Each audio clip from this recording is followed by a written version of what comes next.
I didn't hear that.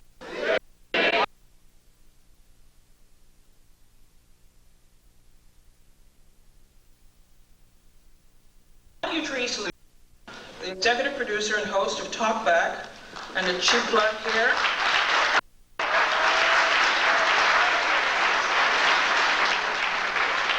Which airs from 3 to 5 p.m. I have to plug Monday through Thursday on your favorite radio station, which is what?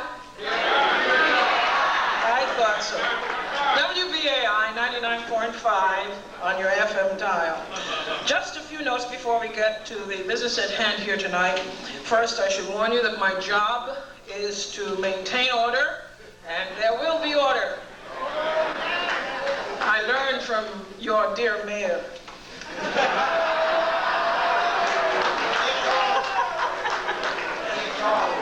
A little humor.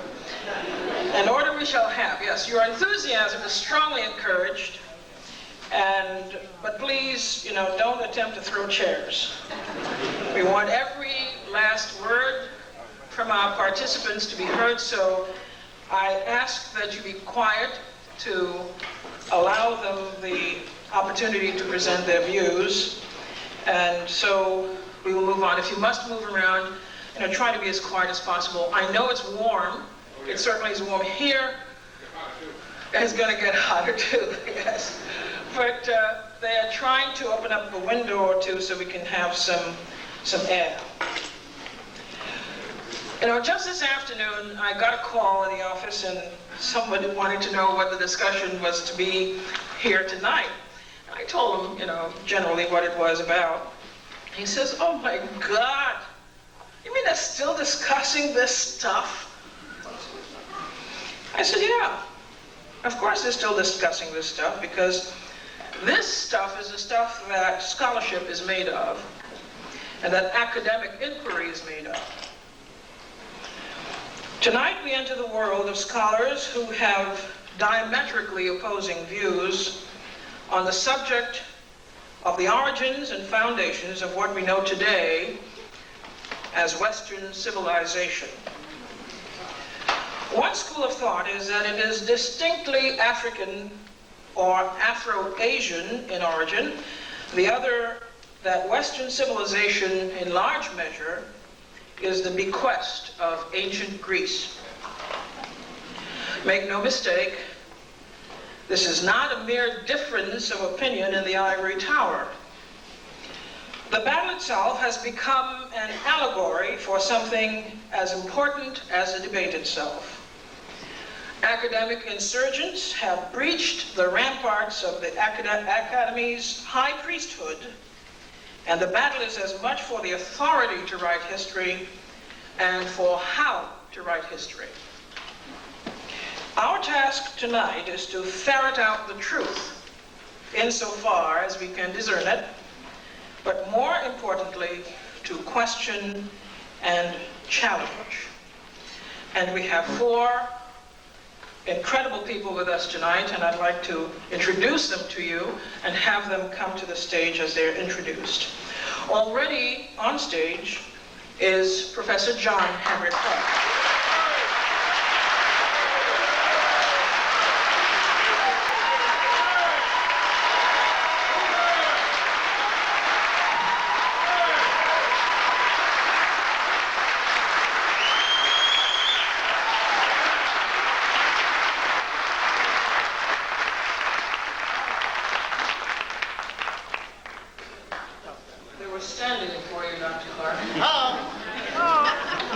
Teacher, historian, writer, lecturer, John Henry Clarke is a unique resource and a special institution in the African world.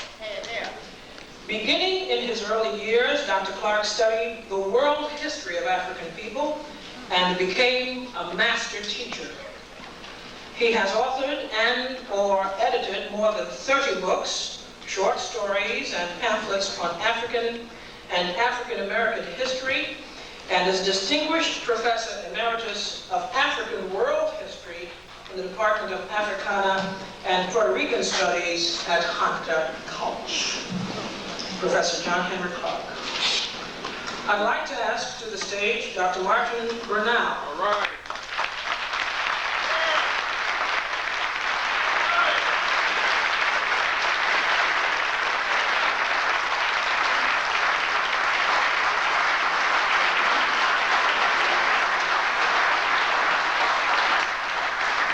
Dr. Martin Bernal has been a professor of government at Cornell University since 1972 and an adjunct professor of Near Eastern Studies also at Cornell since 1986. Educated at King's College, Cambridge, where he earned his doctorate in Chinese Studies in 1966, and at Peking University, the University of California, and Harvard, Dr. Bernal's works have been widely reviewed and criticized, in many instances as controversial. His chief publications are the two-set volume, Black Athena, The Afro-Asiatic Roots of Classical Civilization, and Cadmean Letters, The Westward Diffusion of the Semitic Alphabet Before 1400 BC. Dr. Martin Bernal.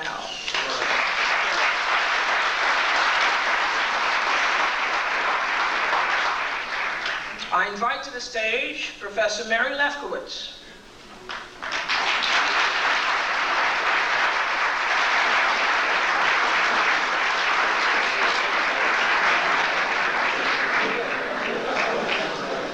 Nice to meet you.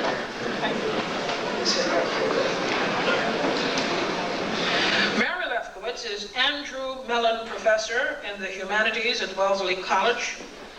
She is the author of Not Out of Africa, How Afrocentrism Became an Excuse to Teach Myth as History, and is co-editor of Women's Life in Greece and Rome.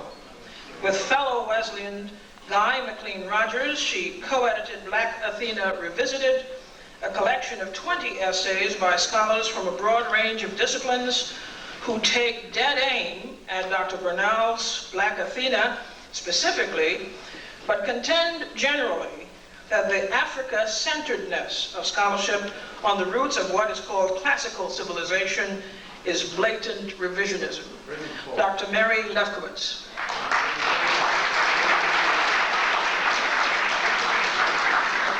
I invite to the stage Professor Guy McLean Rogers.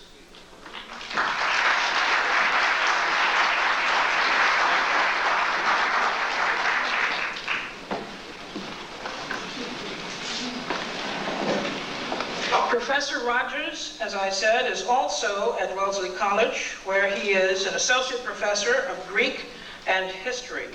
With Dr. Lefkowitz, he co-edited Black Athena Revisited and is author of The Sacred Identity of Ephesus, Foundation Myths of a Roman City. Professor Rogers.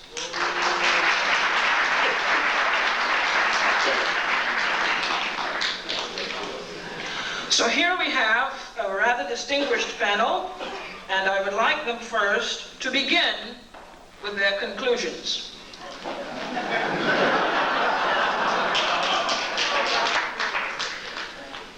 They will have about no more than 5 minutes to summarize their major thrust this evening. Professor Clarke, we will start with you. The one single point I wish to get across before we start anything, I am not here to debate with anyone. I have devoted all of my adult life to this subject. I only debate with my equals. All others I teach.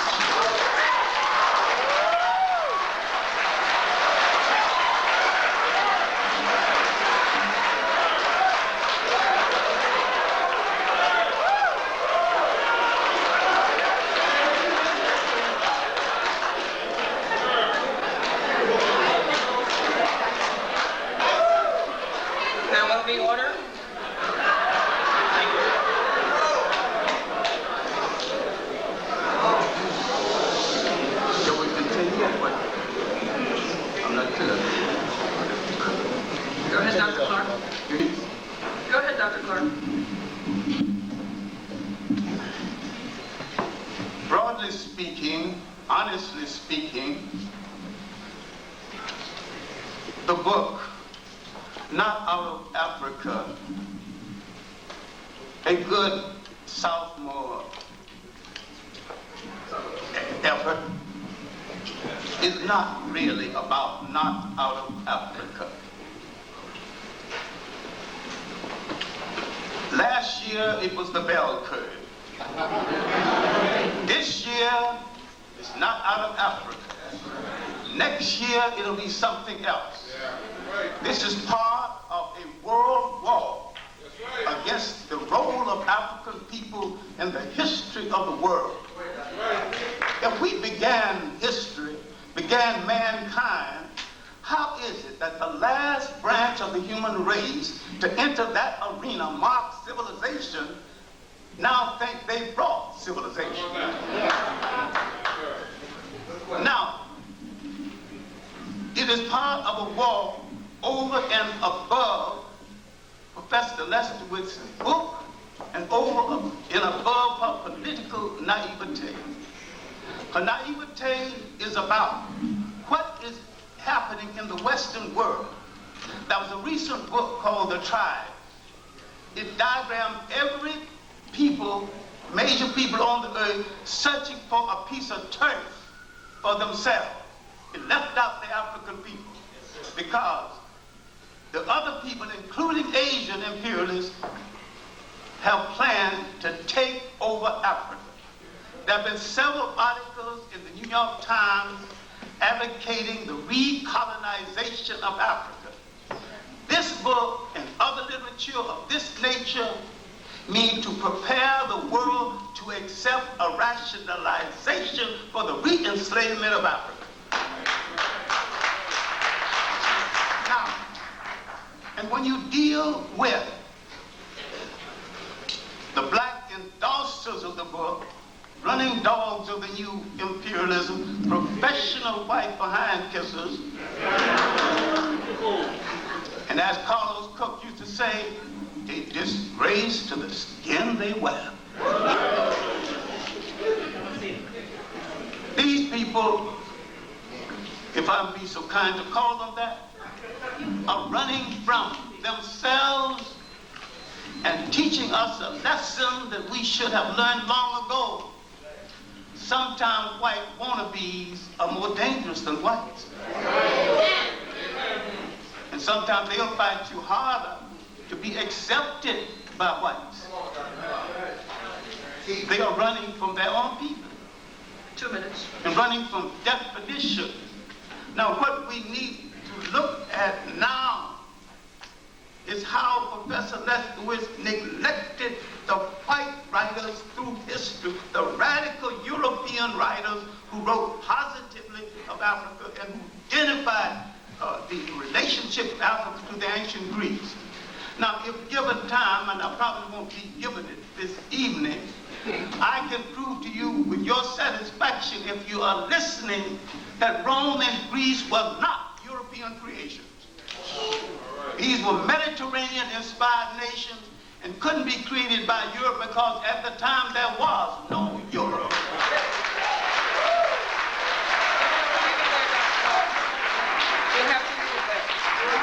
We'll have to leave it there for the moment. All right. Thank you very much.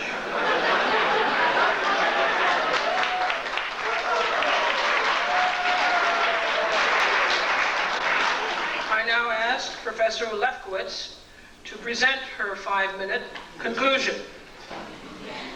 Can you hear me? Maybe you don't want to hear me. Well, let me just begin by saying what my book, Not Out of Africa, isn't about. It's not an attack on Afrocentrism.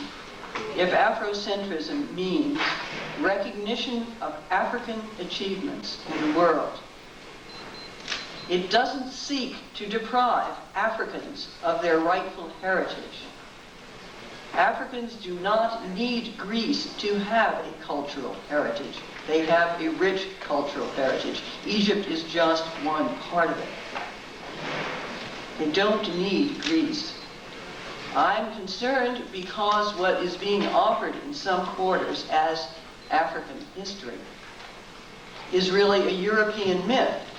And thus, instead of getting real information about Africa, What people are learning is something that's really 18th century French. It's Eurocentric, it's based on Greek and Roman myths. I do not myself think that one should do that, because Egypt itself is so fascinating, so rich. There is so much that you can learn and know, and that I myself, as a result of all this work that we have been doing for the last 4 years and more, have come to know and understand about Egypt. I would like to now spend a great deal of the rest of the time that I have learning about that, because it is so different. It's so different from what the Greeks thought that it was. Herodotus was very impressed by Egypt. He wanted to say that everything in Greece that he could think of came or had some connection with Egypt. He didn't really understand the depth and richness of Egypt, which went in directions way beyond what he knew from his own experience in Greece. So I am concerned about that in Not Out of Africa. I have tried to explain why the notion of an Egyptian mystery system, which is basically a French invention, is based on a novel that everyone has forgotten about, but still you can find it in some very obscure libraries, get it up in Boston even, and that book, which was by a French priest, is based on Greek and Roman sources and tries to describe a Greco-Roman Egypt, and that this myth was preserved in Freemasonry and thus came into American culture. So I'm concerned that that myth not be taught, the notion that there was an Egyptian mystery system. Instead, I'd like to see people learn, all people learn, not just black people, white people, any people learn about Africa and the civilizations therein. And Egypt is particularly appealing because it's so old, it's so impressive, its role in the Mediterranean was so vast, and so many other civilizations were touched by it. Even if only slightly, they did get touched by it, and we have to work on that. I would like to say, just in my last 2 minutes, that from my point of view and the point of view of my colleague Guy Rogers, the ancient world is multicultural, and that one cannot study in one bit of it without studying every other bit of it. And the debate tonight, and I hope the debate will go on for many, many years because so many of us will learn from it, that debate should investigate the degree and extent of those links. Myself, as I think you know, I don't think that Greek philosophy was stolen from Egypt. I do not believe there is any evidence to show that.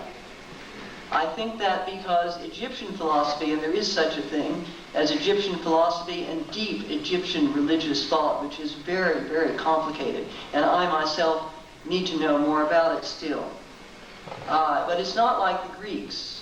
It may in many ways be richer and better than some of the concepts. Well, you'll have to leave it right there for the moment.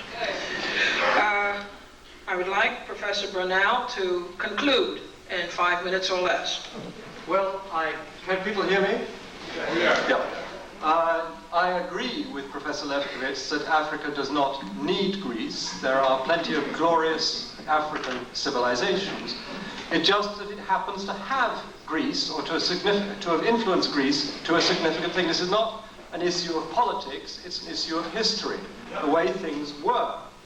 Now, Greece is extremely important because it is the single greatest source of European culture.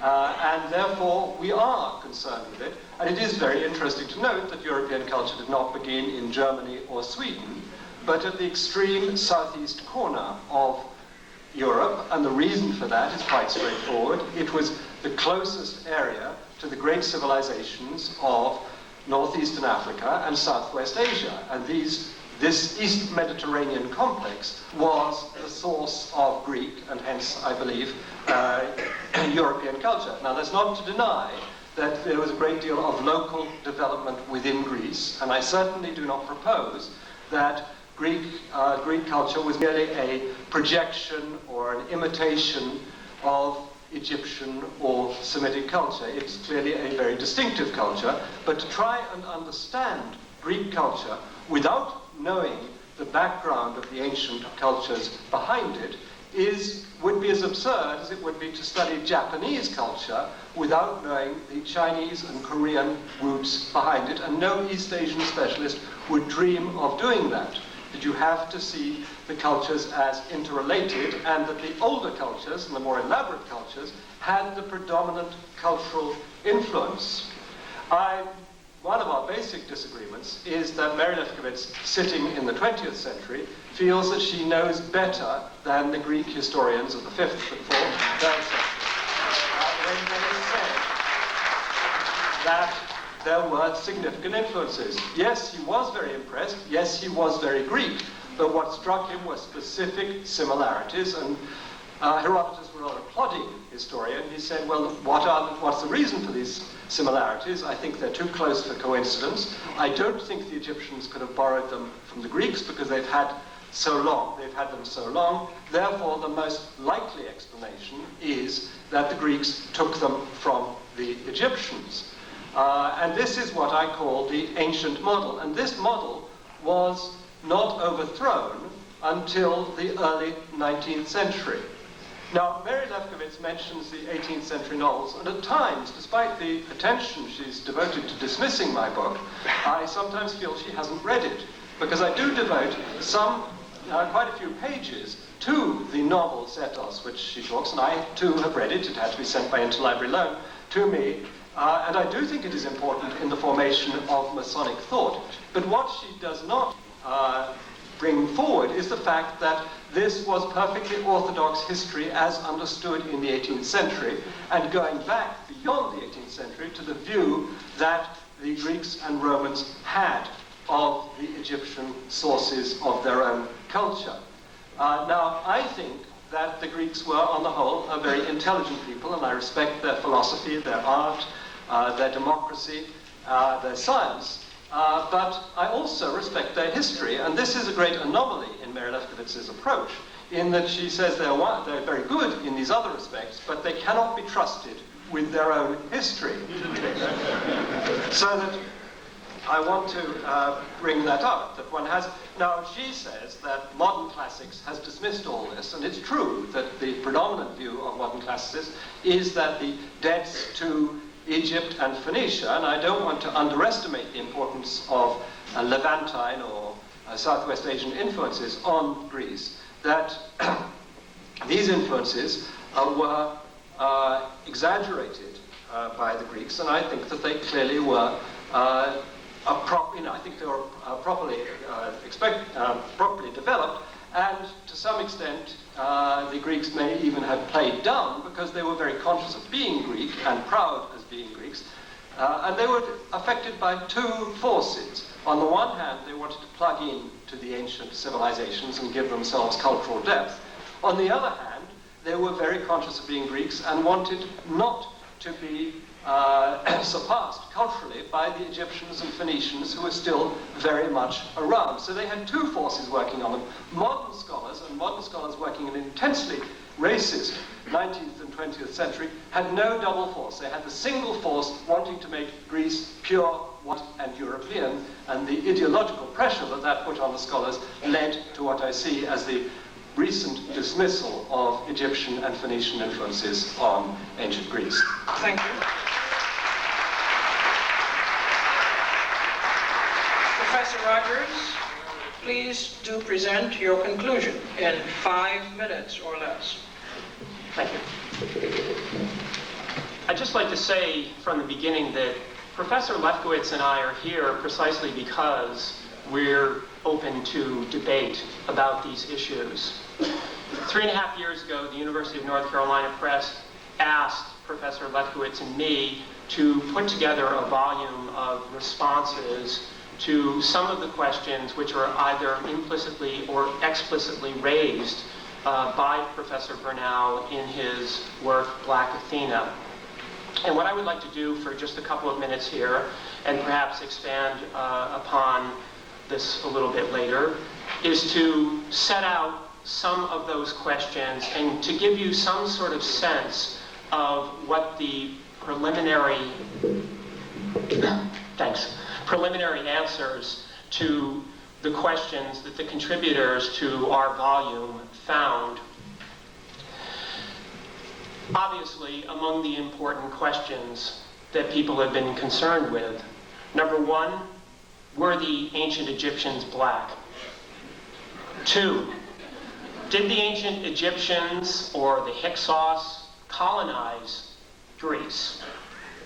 3, did the ancient Egyptians or the Phoenicians massively influence the early Greeks in the areas of language, religion, science, or philosophy?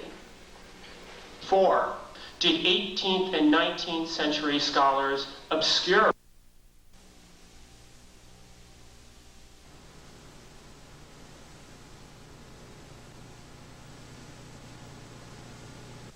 the Afro-Asiatic roots of classical civilization for reasons of racism and anti-Semitism?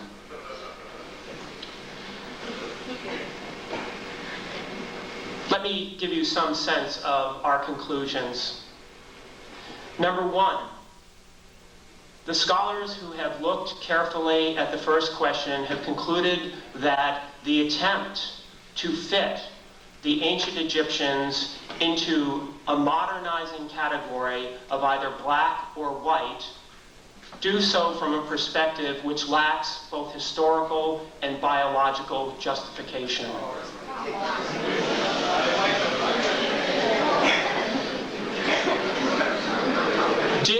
Did the ancient Egyptians or the Hyksos colonize what would later become Greek lands in the second millennium? Unambiguous archaeological evidence to that effect is lacking in the Mediterranean. Did the ancient Egyptians and the Phoenicians massively influence the Greeks in the areas that I outlined? There is no doubt, and no one has denied for at least 50 years that I know of, that there was Egyptian influence on early Greek culture in several different areas. In areas, actually, that curiously Professor BERNAL skips over, like art and architecture. The real scholarly question is, can that influence be described as massive in the sense that Professor BERNAL means? And the conclusion, which scholars from many different subdisciplines, and not just classicists, but Egyptologists, Semiticists, and African historians have reached, is that the case cannot be made for a massive influence. 2 minutes. Furthermore, students of the ancient world propose a very different model of interaction among the cultures of the ancient world in the time period that we're discussing. Instead of seeing a one-way street leading from Egypt to Greece, scholars now are shaping a model which includes many two-lane highways, going from Egypt to Greece, going from Egypt to the Near East to West Asia, and back in the other direction as well.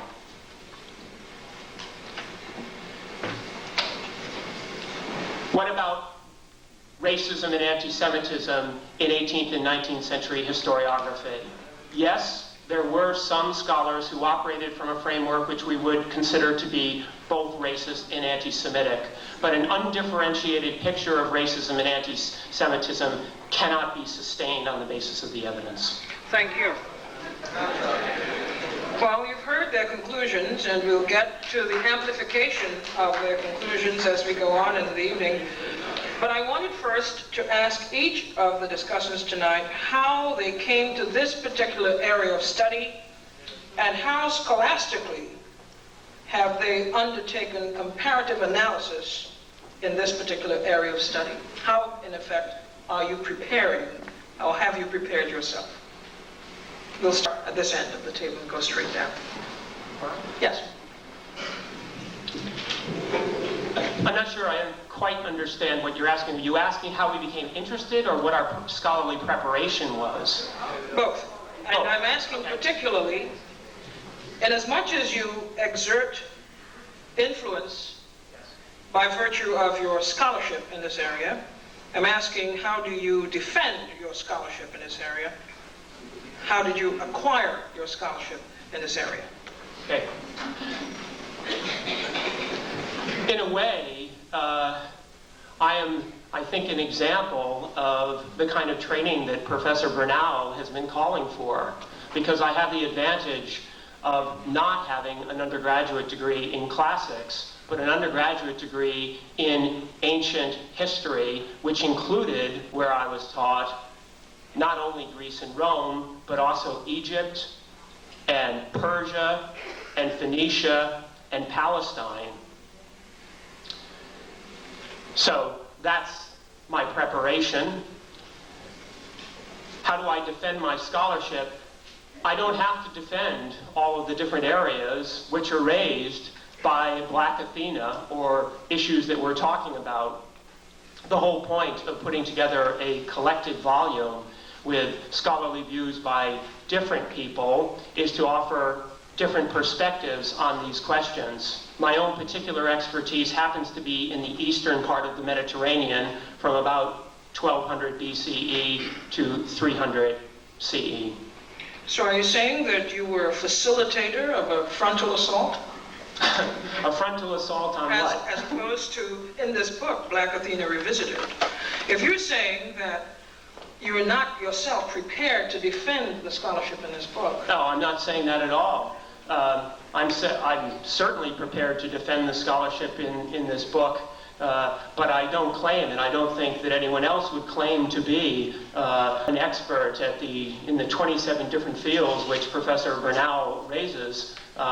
In that sense, we're all students of the... If you pardon me, Professor BERNAL will defend his own work. I'm saying that you, as a co-editor of this book, I would have assumed, perhaps it's naivety on my part, that part of your role is also to inspect the scholarship of contributors to your book, as well as to exercise some kind of scholastic judgment as to their expertise on the subject. I think your question is now a little bit clearer, and my answer to it is that I stand completely behind our conclusions, and I take full responsibility for them. Is that clear enough? Well, I was under the impression I was saying what I had to say quite well. You evidently are having difficulty trying to understand. That's an entirely different problem, one which I'm happy to say belongs almost singularly to you. Professor Lefkowitz, how did you come by your scholarship in this area, and how do you defend your scholarship in this area? I come by my scholarship in this area as a classical scholar. I have an undergraduate degree in classics and a PhD in classics. My work has been widely through the whole field of Greece and Rome. I became particularly interested in a neglected field. It was neglected entirely when I came to it, which was the study of women in the ancient world. Half of the women in Greece and Rome, and I think elsewhere in the ancient world as well, were simply, half the people were ignored. So I became very interested in that and spent a lot of time on that, which involves many different periods of antiquity. I got interested in this subject because I was asked to write a review for the New Republic magazine of Martin Bernal's 2 volumes, and at the same time I was asked to consider such influential and important books as George G.M. James's Stolen Legacy. So that's how I got into this. My perspective is simply that of a person who seeks to understand history and who uses evidence. I defend myself by citing my sources and the materials. Anyone can check these references.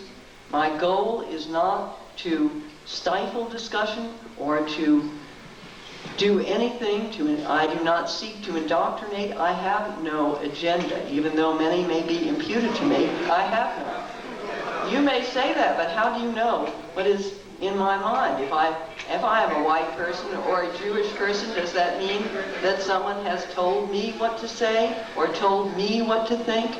Professor Lefkowitz, have you been to Africa? No, I have not been there. Have you? Have you studied in Africa? No, I have not studied in Africa. I never said I did. Can you tell me the African scholars to whom you have referred in your scholarship? I have referred to the writings that are in Black Athena Revisited by some distinguished Egyptologists, such as John Baines and David O'Connor and Frank Yurko. I can only refer to those in detail. I have read many other things, but I do not pretend at any time to be a scholar of Africa and Egypt. I must rely on others for that, including Mark Bernal, whose work I, in spite of his suggestion, I read, and I know I could find the pages very easily on Terrasson that he mentions. And it is an example of the comprehensiveness of his work that he knows this obscure source. In writing as prolifically as you have on ancient Greece, have you been to Greece? Yes, many times. I thought so. I would like to ask the same question of Professor Bernal. Well, my training was not in this area at all. It was in East Asia, Chinese, Japanese, and to some extent Vietnamese. And the one advantage of learning Chinese, in particular the Chinese writing system, is that it makes you somewhat less frightened of others.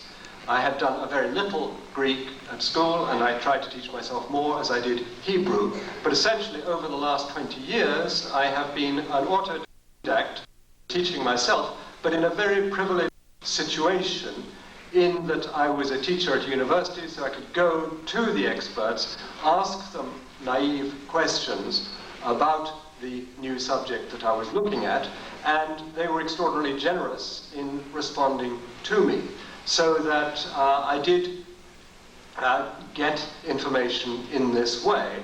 I was also given a very broad historical background by my father, who read me H.G. Wells' Outline of History over 6 years with various glosses, so that he gave me a sense that one could understand history, one could see things in larger contexts and sometimes even in global contexts, and that I found very useful and confidence building. But I always insisted, and I say this in the introduction to Volume 1, that I am trying to open doors for people who have more, or are better equipped in a specialized sense to go through, because there are many areas that I look at and touch on, but cannot follow through. So I wouldn't claim a deep expertise. Yes, I have been to Greece. Yes, I have been not only to Egypt, but to Tunisia, to Malawi, to Zambia, to Zimbabwe. So I have some experience of Africa. So I have that background, and I think that has helped me in my general approach.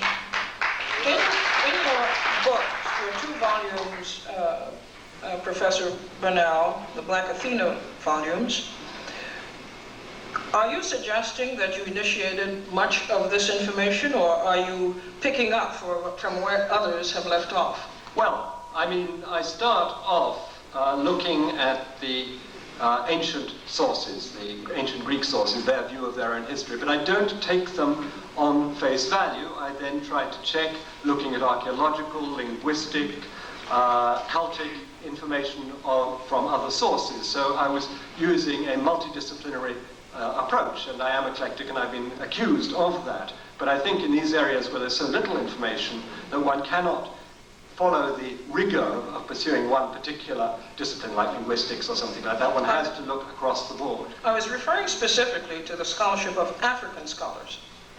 Yes, I mean, although I must confess that I came to them rather late on in my study, and to some extent I found that I had reinvented the wheel. That there was a great deal of what I had laboriously tried to assemble for myself had been assembled, and this was very striking in the case of scholars like Du Bois or Sinclair Drake, but also many of Sheikh Anta Diop and others provided extraordinarily useful avenues for me to pursue.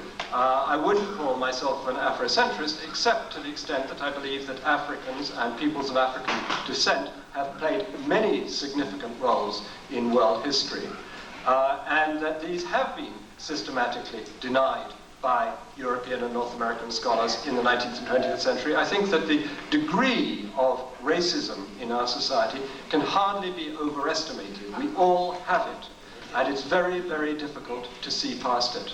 All right, thank you very much. Professor Clarke. I came to this subject before I was 10. As a Baptist Sunday school teacher, I wanted to teach junior class in Sunday school, so I learned to read very early. What baffled me from the beginning was the Bible itself. I could not find my people in a book that's supposed to be about all mankind. And what called my attention to the neglect of Africa was the Sunday school lessons with all those white angels.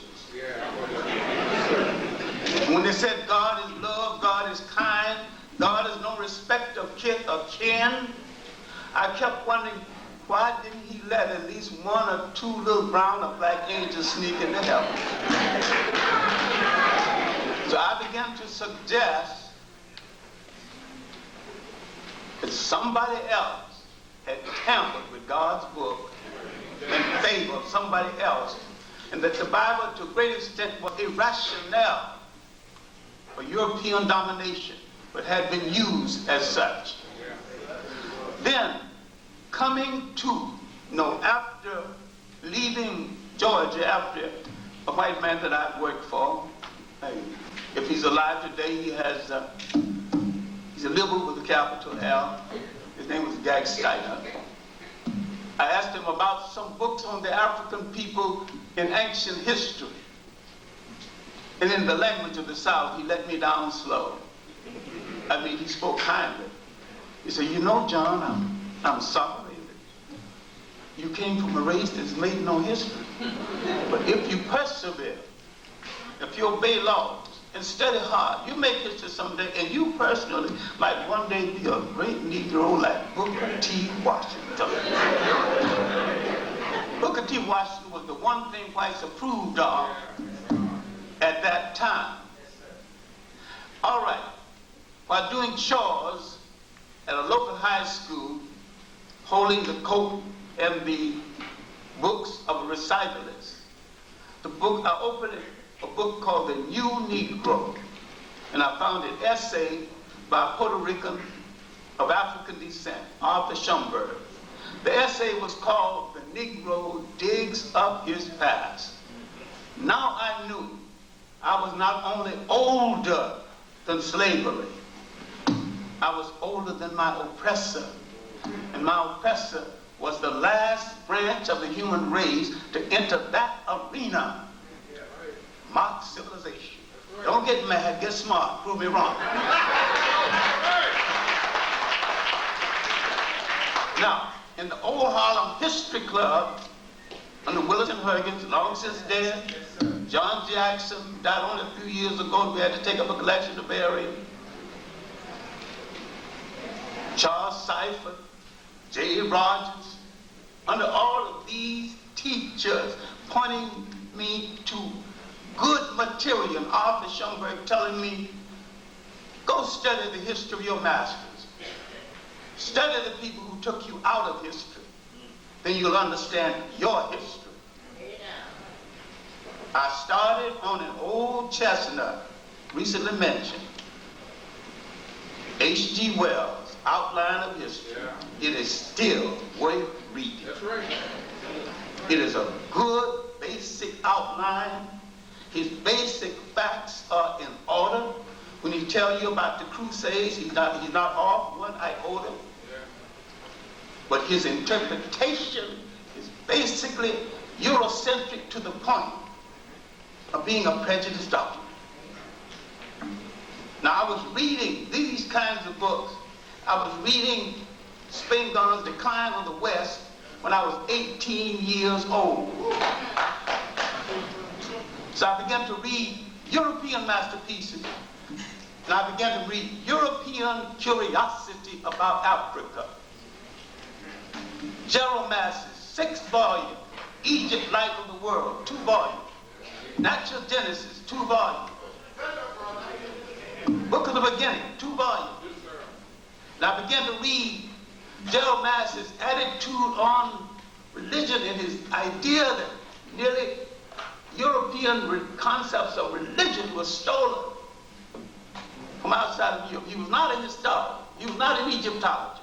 He was an agnostic, fighting the arrogance of the European of that day. See, the History Club led me to not only reading masterpieces by white radical writers who set the black radical writers in motion. A whole lot of claims black did not make until they saw the documents in works written by Europeans. And these works written by Europeans, what black had the time and the money to sit down and do a 6-volume work? Well, Dr. Clarke, I would like you to hold it right there. Yes, thank you. Hold it right there. Sometimes you regret having to ask a question that is so obvious that it almost hurts. Okay, now let's get into the fray. We will have the scholars asking questions of each other. And I'd like to start with Professor Lefkowitz asking a question of Professor Bernal.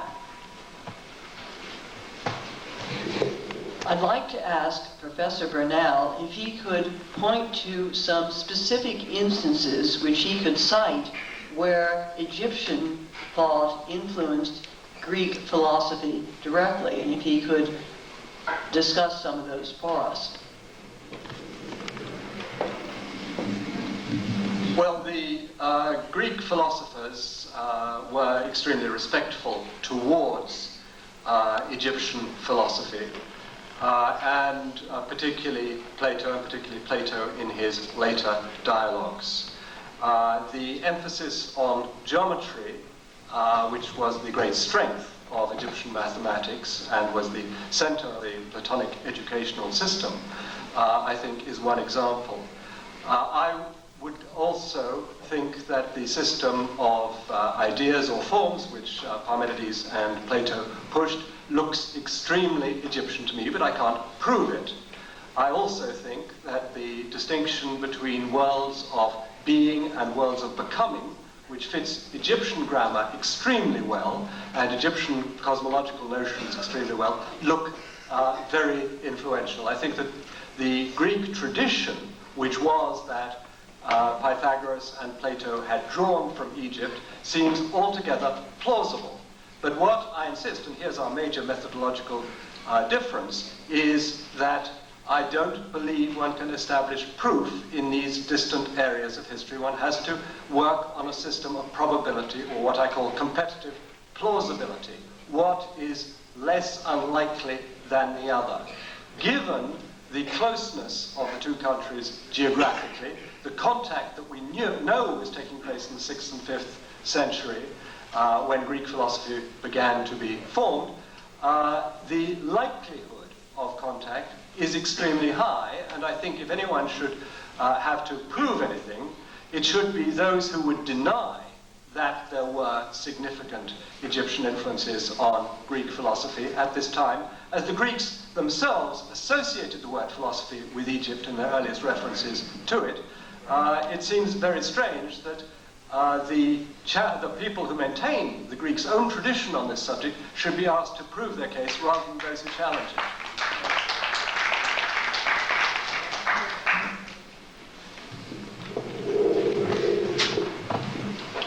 Well, I think those those are some interesting ideas, and I would like to think very hard about them, but I think we must also think about the things that are very different and very, very confusing in the tradition, such as some of the things that are said about that Pythagoras learned in Egypt. He couldn't have learned there because they aren't Egyptian, particularly. There are some mistakes that are made in the Greek understanding of Egypt. And one problem is, in thinking about this contiguity, very few Greeks could get to Egypt over a long period of time, say from the 10th century to the 7th century. Then there was a window of opportunity, but then again the Persians moved in, kept the Greeks from getting there in any great number, and really until the conquest of Egypt by Alexander. I hate to interrupt you, Professor Lefkowitz, but the idea here is to not just explain the question that you yourself have asked, but to follow through based on the response you got. Well, I thought that's what I was doing, but... All right, well then, actually we differ there. Professor Lefkowitz, would you like to ask a question? Professor Bernal, would you like to ask a question of Professor Lefkowitz? Yes, as she and the predominant view of classicists at the moment concede that Egyptian art and architecture, and she's just written an article in the New Yorker showing a particular medical view was taken by the Greeks from Egypt. Why is it so implausible to suppose that the Greeks took other aspects of their culture, particularly in this period, I believe also much earlier as well? What is the reason for denying the possibility, which was brought up by the Greeks themselves, of transmission of mathematical and philosophical ideas at the same time? There's no reason to deny it. It's just simply to try and find what these ideas were. Now, in the case of the medical thing that you mentioned, it happens to be a particularly wrong idea, and of course, wrong ideas can be transmitted as well as right ideas. And this is one thing that in tracing the history of the world, we tend to concentrate so much on the glorious achievements and the glories of Greece, the glories of Egypt. There are also some non-glories, and some of the medical ideas were one of them. I think we're all very lucky not to have been living at that time. But I would say there's nothing implausible about it at all. And there is a great Greek interest in Egypt, as you say, and that surfaces very clearly in the later dialogues of Plato. But I think that if you're going to talk about stealing ideas from Egypt, which I know you are not, but others have, then you really have to show some parallel text and show what is done. I think the idea of some influence is something that could fruitfully be discussed and pursued, and I would like to continue to do that and to continue to encourage others to work on that. No, I'll leave it for there. If we can have further talk. All right, Professor Rogers, you get to ask Professor Clarke a question. Yeah.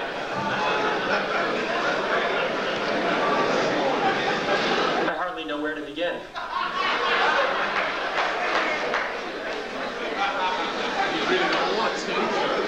One thing I'm curious about, I had a quick look actually at the introduction to the second edition of Bradley's The Iceman Inheritance, a very interesting book with a lot of interesting hypotheses about the origins of cultures and civilizations. Professor Clarke wrote an introduction to the second edition to it in which he stated that the first show of European literary intelligence surfaced around 1250 BCE with the publication of two books of folklore, the Odyssey and the Iliad. And that struck me as somewhat curious because, in fact, as far as most scholars seem to be able to tell, the Iliad and the Odyssey were composed actually orally and didn't reach a literary form, if you mean by that a written form, until probably the 6th century BCE in Athens. There are obviously texts from Mycenae and Crete and elsewhere with real Greek in a literary form from before 1250, in fact, going back probably to 1600 or so. But this has significant implications for the idea which some scholars have put forth that Egyptian language was deeply influential on the first form of Greek that we have, that is the Linear B tablets. What's your question? So I'm awaiting the question. That is my question. Professor Clarke has stated that this is the first form of literary intelligence that surfaced around 1250, and in fact it did not, and I'm curious how he is maintaining that. All right. It is the first book, it is a book of folklore, and we really don't know whether Homer wrote it or whether Homer was man or woman. It's the first book to become known, basic to the West, in a form that we could study and conjecture about, and it emerged at the time Europe was beginning to show some intellectual maturity. And if you deal with this, you have to deal with what Professor Lefkowitz accused me of, not paying attention to historical chronology. And if she read any of my texts, any of my numerous guides and curriculars and lecture notes, you know that I'm a specialist on chronology. I know that one comes first and two comes second. But what I was trying to get across is that in the 8th century to the 12th century, so the intellectual emergence of Europe, at a time Egypt was in its 23rd dynasty and dying after nearly 10,000 years of some forms of organized society. Europe intellectually was just being born. That's right. That's right. And I further maintain that Europe in general had nothing to do with the creation of Rome and Greece, and yet the challenge of Rome and Greece created Europe, because they were scattered tribes, and the challenge of Rome and Greece brought them together, and they became a people strong enough to create a state. If anybody got any information to the contrary, state the information to the contrary. I maintain that there was no Europe. You're giving Europe credit for things that happened before the first European wore a shoe or lived in a house that had a window.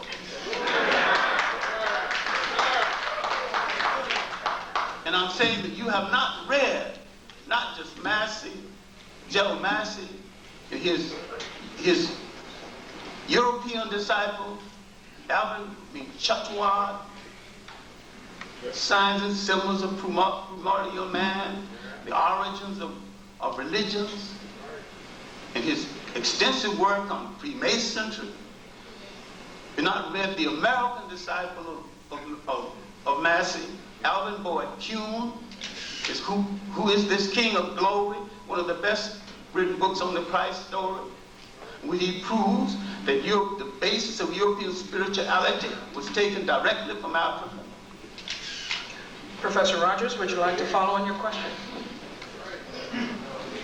No one is actually maintaining that literary Greek culture pre-existed any number of Near Eastern cultures. Again, I find it a bit curious that... I accept Egypt as Near East. I accept Egypt as physically part of Africa, created by the African South.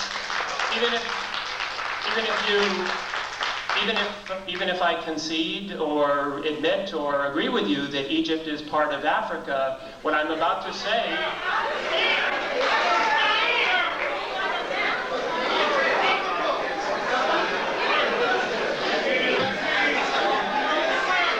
There will be order.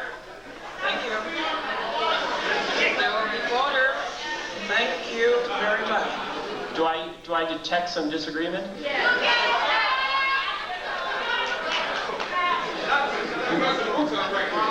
my point was going to be that the most recent scholarship about the genesis of those two oral epics, the Iliad and the Odyssey, points, in fact, in another direction to influence, and that is, in fact, the Hittite Empire, whose documents we can read very easily, and there may well be independent confirmation of the historicity of some form of a Trojan War in those documents. And so what I'm really asking is, why is it that we're just really looking in one direction when we're talking about the origins of Greek civilization?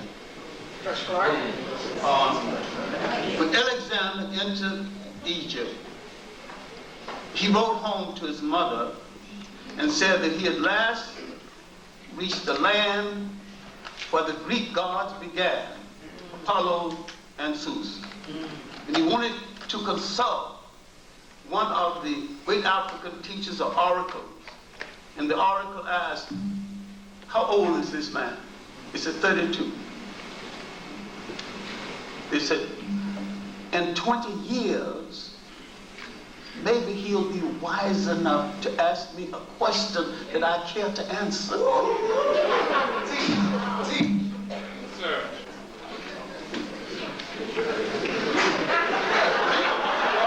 Professor Clarke, would you like to ask Professor Rogers a question?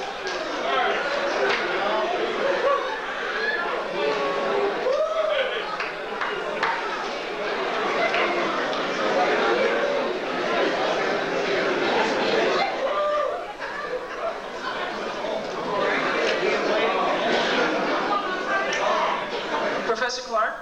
Yes. It is your turn to ask Professor Rogers a question.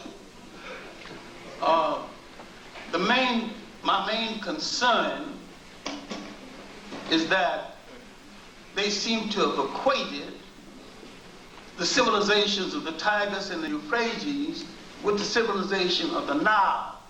What proof do you have that the civilization of the Tigris and the Euphrates predated the civilization of the Nile? I don't think that I said that, and I don't think that anyone maintains that. I think the Hittite Empire obviously comes at a much later period. I know very clear when the Hittite Empire came, I know what damage they did, because I maintain that every people who came into Africa, Greeks, everything from modern day English, everybody that came into Africa did Africa more harm than good. Yes, sir. Yes, sir. And that Africa owes nothing to outsiders in regard to development, because all of them declared war on African culture, war on African civilization, war on African ways of life. They began to bastardize Africa and confuse and create a kind of historical schizophrenia that the African hadn't even got rid of to this very day. They created whole words that did not previously exist, like Middle East. Middle from what?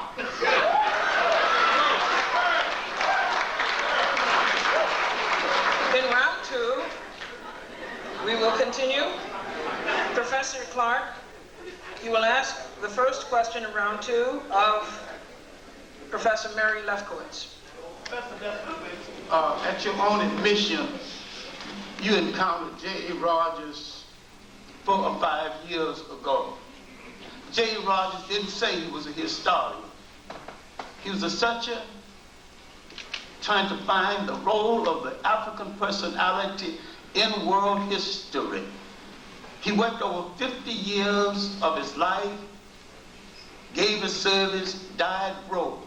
What gives you the audacity to think that you can dismiss Rogers out of hand, and what gave you the maturity to think that you can judge a writer like Sheikh Anta Diop, the finest historical writer we have produced in the 20th century?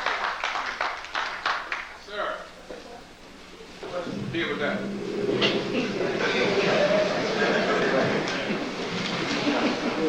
I try to ask questions of all the material I read. I try to answer those questions on the basis of the evidence, the historical evidence. It all, in my view, comes down to that.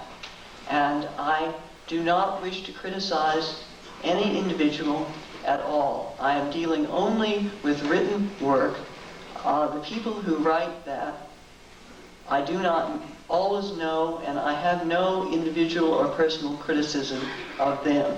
This is the way scholars, I'm sure, as you know, proceed, and that is simply what I did. In my book, I will leave it to everyone who reads the book to judge what I did.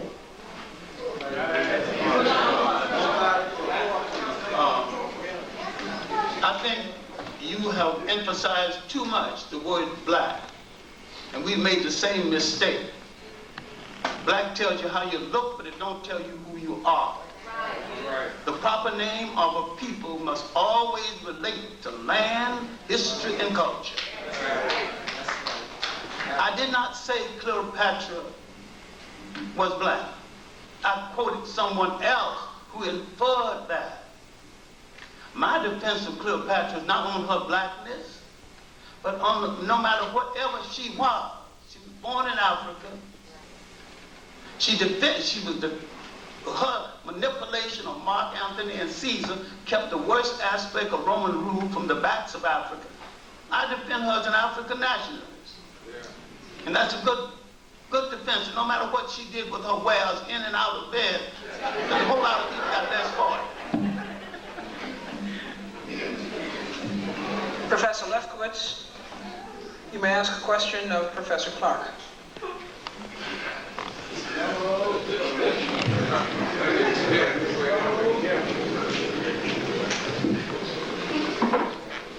Professor Clarke, do you think that we should always judge history in terms of race? There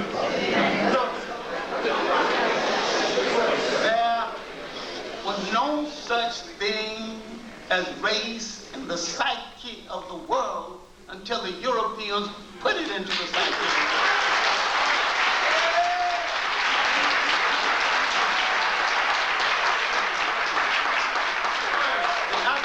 Nothing about race and didn't think they belonged to anything called a race.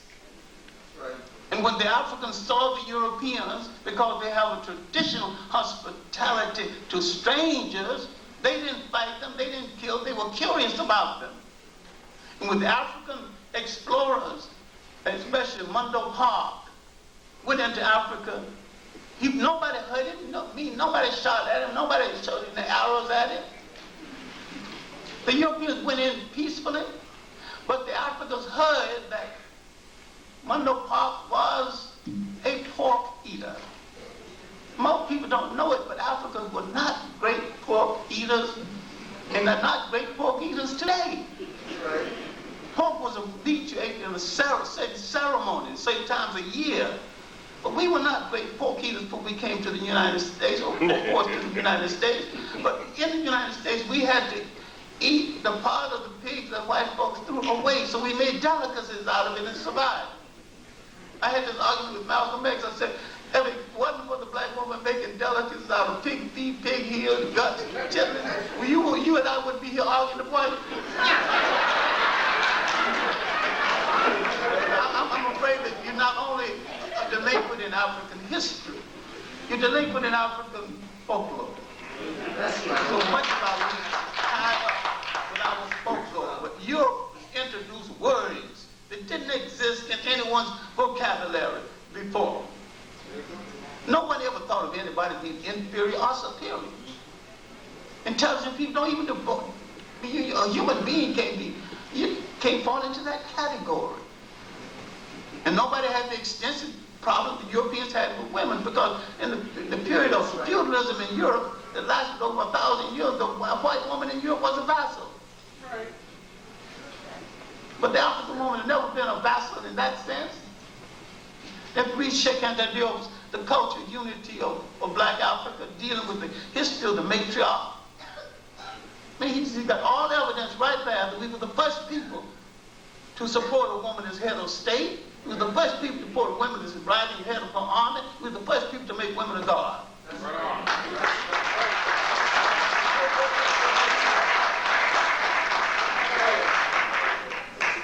I'd like to ask Dr. Bernal to ask of Dr. Rogers a question. I agree. I haven't read Black Athena Revisited. I haven't yet received my copy. But I do know who the contributors are, and I have read the reviews they wrote. And these reviews, I'm told, are very similar to the ones that originally appeared. So the title Revisited is slightly misleading because these were immediate responses in the heat of polemic. Now, I have no doubt that the conclusions he summarized are the conclusions found in the book, but I'm not sure whether they're the result of an impartial selection, because having read most of the reviews, not all the reviews of my work, I find a pretty systematic selection for Black Athena Revisited from the hostile ones, and other ones which were more balanced or more friendly to me have been pretty, in fact, completely systematically not requested, or if requested, refused. And these include the three experts on Egyptian-Greek relations, not Egyptologists, not Hellenists, but specialists in the interrelations between the two cultures. And these three scholars' works were, in fact, excluded. And it seems, I wonder, if there's any other explanation for their exclusion than the fact that they would have appeared too friendly or to have taken my work too seriously. And serious is a word repeated in these reviews. Thank you. I'm afraid I have some rather bad news for you, Professor BERNAL. Professor Lefkowitz and I actually didn't read just some of the reviews of your work. We read them all. We collected them all. There's 50 pages of bibliography at the back of our book with asterisks next to the current outstanding reviews of your work from 1987 until just a few months ago. As for the selection process of the essays that went into it, I have to say to you that we, in fact, do believe that we have given a representative sample, and here's where the really bad news is. We actually excluded the ones that attacked you personally or attacked your competence for this field.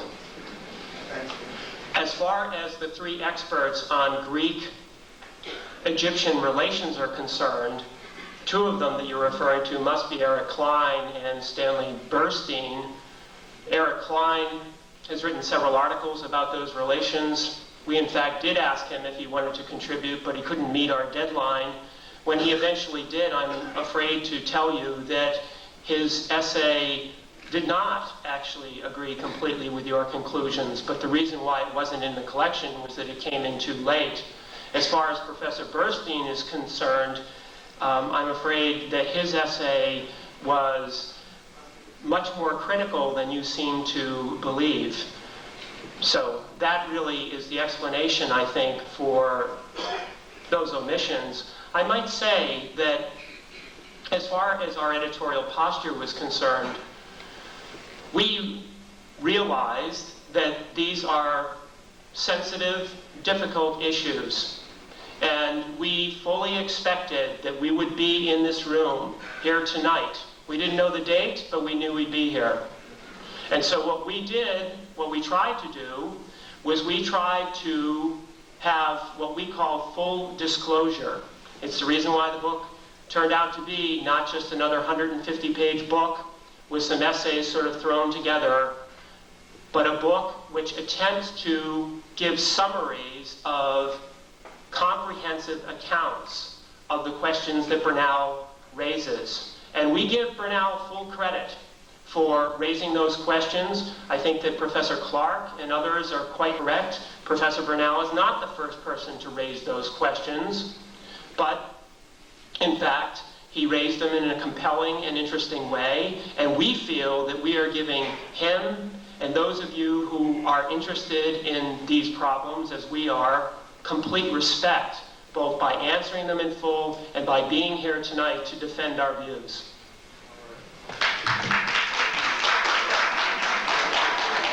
I want to just, if I might, yes, please do. I'm sorry. I don't expect any scholar to agree with me entirely, and what I found with the reviews he said is that they did not agree with all I said, but they took what I said seriously, and they did agree with some significant things. I don't want total praise, and I'm sure they're right that the predominant reaction from the disciplines which I'm challenging is hostile. I don't question that for the moment.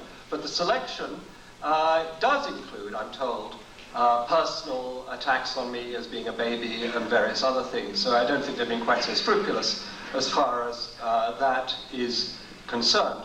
I'm also intrigued because one person who had attended the meeting, the party given for the contributors to the book, which of course I was told nothing about, described it as a lynch mob.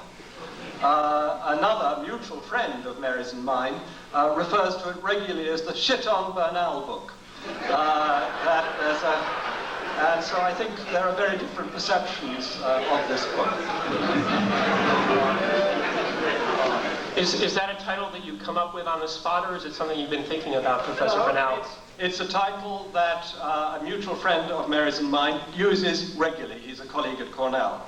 It's not, I wouldn't have thought that up. I think that if you look carefully, and I'm sorry that you haven't had an opportunity to work through the book carefully yet, I think when you do, you will see that there are not very many ad hominem attacks in it, although I find your defensiveness about that somewhat curious, since in Black Athena, volumes 1 and 2, part of your methodology has involved actually contextualizing people and talking about their family relations, their own personal backgrounds. And so I'm a little bit puzzled by that kind of response. I have no objection to people attacking me personally.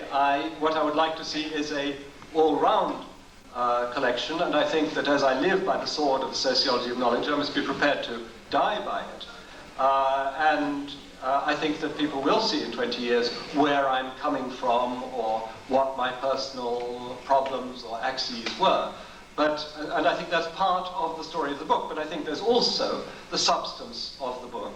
And I would have hoped to have found more, a wider scan, and we've had many collected volumes on this. I mean, don't think this is the first response to my work. There have been 4 journals now have had selections of articles on my responses and their responses to my responses, and there has been real dialogue. This was a book which I was not told about till long after it had begun, and when I was told about it and asked if I could see the pieces to write a response, I was told there was to be no response, and furthermore that the responses that I had published to the articles criticizing me were not to be included. This does not seem to me opening the debate, it seems to me stamping out heresy.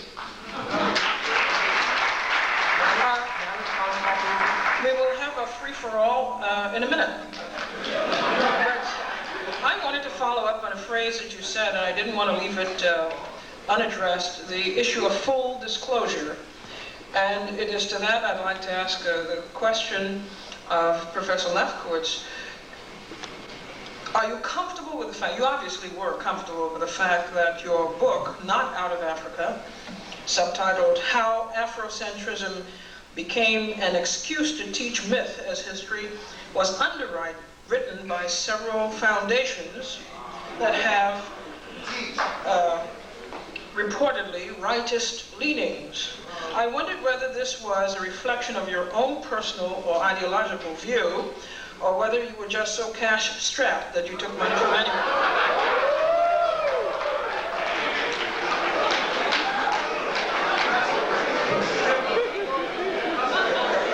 No one tells me what to think, and no one tells me what to say except me, and the main financing of this book was out of my own pocket.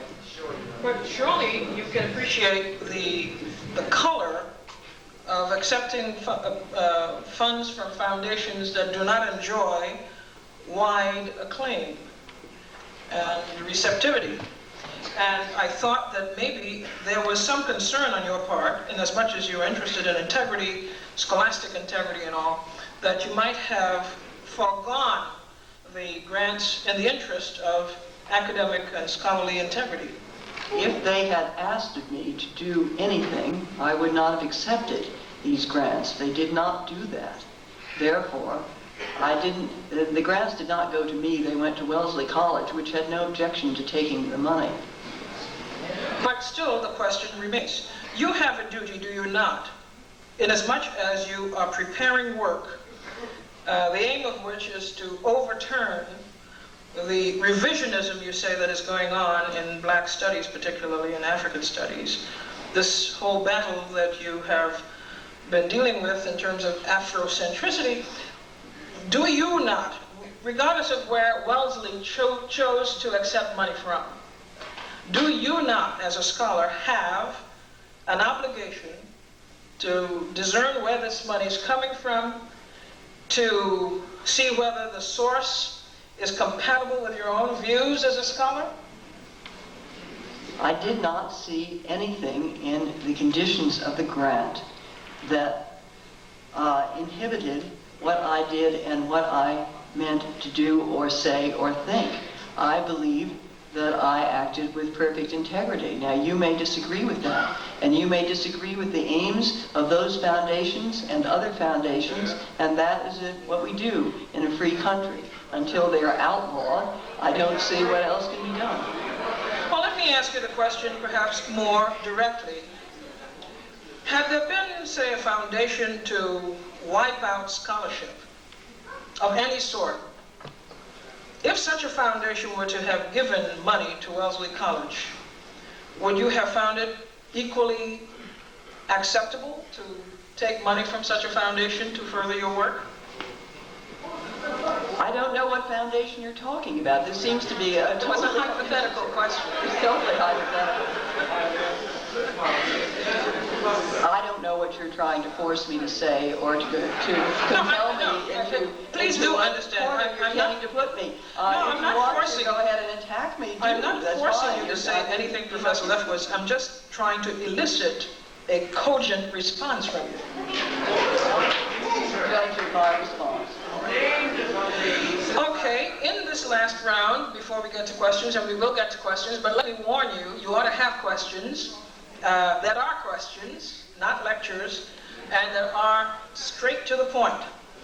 In this round, it will be a free-for-all in which all of the discussants are permitted to ask questions of each other and to chime in responses whether they are asked the question directly or not. Will we have time to sum up? Yes, you certainly will. You got it, Dr. I think we should. All right. I just wanted Professor Lefkowitz to know some basic information about the concept of Afrocentricity. There's a lot of people who believe in the African awakening and discovering of their history and their culture who do not accept the word Afrocentricity because it's a compromise with the word Africa. It's either African centricity or it's nothing. That's right. And if she attacks Afrocentricity as the teacher of myth, have she attacked the nonsense about Columbus discovering America?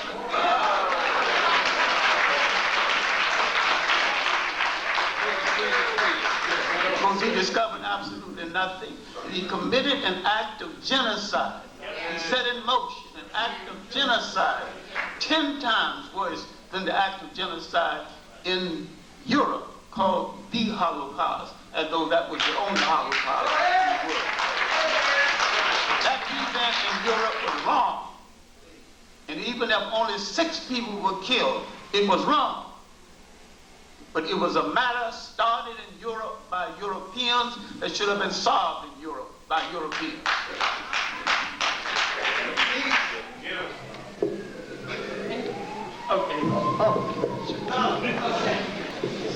I'm sure that you're aware, as we are, that there is a spectrum of Afro and African-centric views. I'm a little bit curious what you think then of the work of Asante, who, as far as I know, does call himself an Afrocentrist. Are you saying that Professor Asante's work actually is flawed conceptually? I'm saying that all work under the guise of Afrocentrist is not perfect, but it is an earnest effort to restore Africa to a proper commentary in human history. I think Professor Sanchez's work is written too fast and that some things he hadn't checked out as well as he need to. And I think too many times Afrocentricity becomes a personality cult, but that don't mean that I'm against African people discovering their history, their literature, their place in the political science of the world. That don't mean that I have not played a role in encouraging people to write about Africans in all the societies of the world. See, your talk keeps telling me what you have not read. You could not have been asking these questions about Afrocentricity if you have not read Anacalypsis, 2 volumes dealing with the massive expulsion of African people throughout the whole world. You could not possibly have read with any degree of understanding 3 volumes, Africans in early Asia, Africans in early Europe, Africans in early America. We're not talking about no hearsay. We're talking about documents.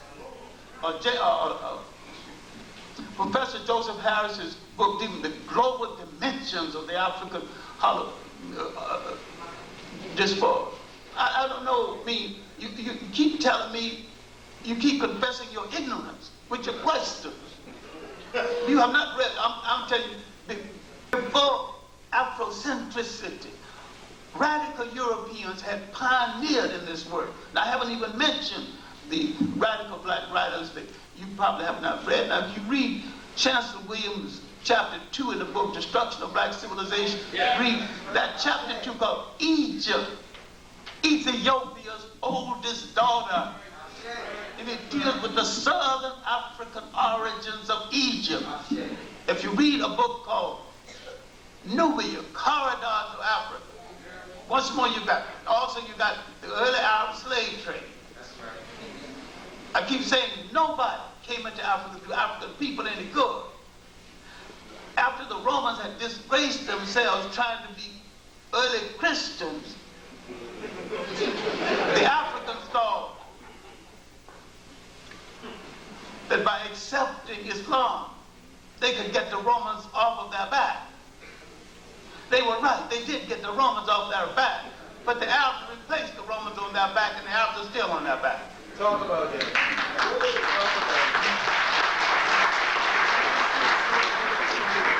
Speaking of book reading, I'm a little bit curious then. One book I have read is Civilization and Barbarism, in which a scholar that we've talked a little bit about has written that the 18th dynasty in Egypt, quote, colonized all the Aegean Sea and consequently brought the region of the world out of proto-history into the historical cycle of humanity by the introduction of writing, linear A and linear B. And I'm quite curious what Professor BERNAL thinks of such a hypothesis. Clearly, linear A and linear B do not come from Egyptian hieroglyphics. It is an Aegean and an Anatolian script. On the other hand, there's no doubt that Egyptian relations with the Aegean intensified a great deal during the 18th dynasty, and we have documents and paintings representing what the Egyptians interpreted as people from the Aegean bringing tribute to Africa. We also have scholars like Professor Redford in Toronto who takes it for granted that there was regular correspondence between the court in Mycenae and the court in Thebes. And there's no doubt which was the more powerful state. There is archaeological evidence of contact at that time, but Greece was already literate in its own scripts of linear A and linear B. I was rather intrigued by Professor Rogers mentioning texts, Greek texts in the 16th century. I don't know what he's referring to there, that the linear B texts are 2 or 3 centuries later, but that's a side issue. Actually, it's not a side issue. I'm afraid that Chadwick and others have now updated the earliest linear B tablets, but I would like to come back to you for a second now that we're talking about the 18th dynasty, because as I'm sure you know, the funeral stele of Amenhotep has been used actually to make some claims by some scholars about Egyptian dominion at that time over the Aegean. But since you've mentioned Professor Klein, in fact, both Professor Klein and Professor O'Connor at the Institute of Fine Arts here in New York, I think have shown fairly clearly that this in fact is not the case. So This leads me onto a point about source criticism, and I would like to raise this as a general point, that one of the very curious things to us about Black Athena is that it does appear to us that the rules of the sociology of knowledge appear to apply to scholars of the 18th and 19th century, but not, for instance, to Herodotus or texts which seem to support Professor BERNAL's point of view. And I'm wondering then since we're speaking of principles of selectivity, what then the principle of selectivity for the sociology of knowledge might be? The reasons why, I don't accept Herodotus uncritically. I think one should try and check Herodotus wherever possible, but I think one should also check the 19th and 20th century scholars thoroughly. The reasons why I, on the whole, incline to believe Herodotus more than the 19th century scholars, I outlined before. That is that Greeks were torn in their attitude towards Egypt and towards Southwest Asia. Herodotus' main purpose was to illustrate the constant struggle between Europe and Asia, between Greeks and others. And so in a way, his description of Egypt as a source of great Greek culture goes against his ideological aim, and I find that more plausible than the 19th and 20th century scholars who were profoundly influenced by Eurocentrism and by the triumphs of Europe in their own epoch to push Greece into Europe and away from the Mediterranean, and I feel that there was no countervailing force affecting the 19th and 20th century historians. And the power of racism and later anti-Semitism, I think, was extraordinarily effective. I think it's also important for the audience to realize that while it's true that Herodotus is a very interesting and intriguing source for Egyptian and other cultures' history in the Near East, Herodotus also tells us that there were flying snakes in Arabia. He also tells us that in the north of India that there were ants that were actually larger than foxes but smaller than dogs, which dug up gold for their Indian masters to be sent to the Persian Empire as a form of tribute. I think that these kinds of stories in Herodotus should caution us against using Herodotus at face value. I think that people should think in a common sense sort of way about Herodotus. Herodotus was a Greek who knew no Egyptian. When he went to Egypt and asked questions about Egyptian culture, he was unable to check any of the stories that were told to him about Egyptian culture. He could read no documents in Egyptian. If anyone in this room went to a country where they could not speak the language and they could not read any of the texts of that culture, would you necessarily believe everything that you were told about that culture? Sorry, would you believe the reports rather than what you were told?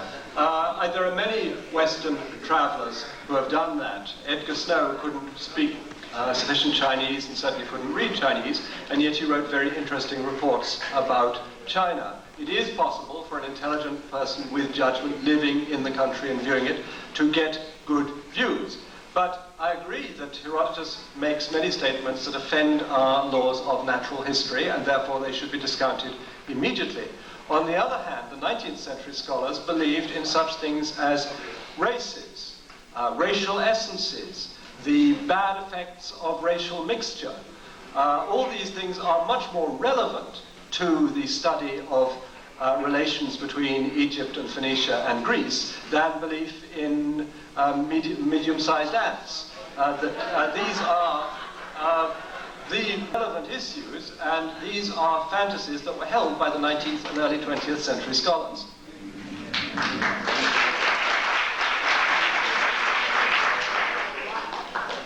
I'm surprised that no one mentioned the book When Egypt Ruled the East by Keith Seeley.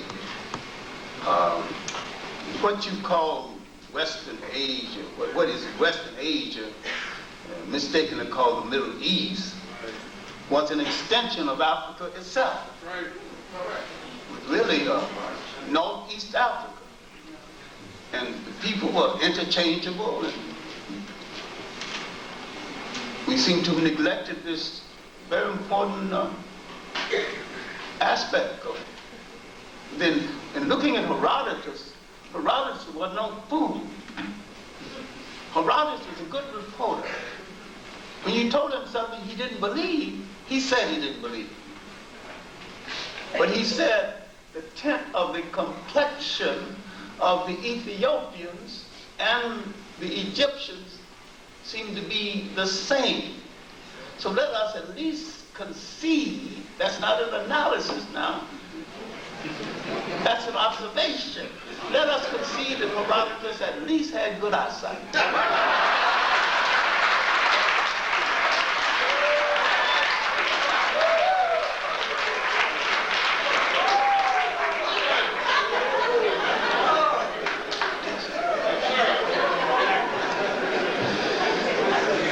Is Professor Clarke claiming that Herodotus did go to Ethiopia? He encountered Ethiopians as well as the Egyptians. The people, we misuse the word Egyptian anyway. That's a Greek word. And the Africans never call that country Egypt. But he encountered both. Then there were other writers. Count Barney runs of empires, and Ellipsis' work on the comparative study between the cultures of the upper and the lower Nile. I mean that people keep telling me what you have not read. Well, one of the things that we did read, and we did actually put in our volume, was a very long and comprehensive essay by Frank Snowden of Howard University, who I'm afraid to say disagrees with you completely and cites many Greek writers and also Egyptian sources who make differences in their observations. Look, Frank Snowden, Gift Gates, appear, all these cop-outs running from black people and trying to get accepted by white people. We cannot be judged by these phonies.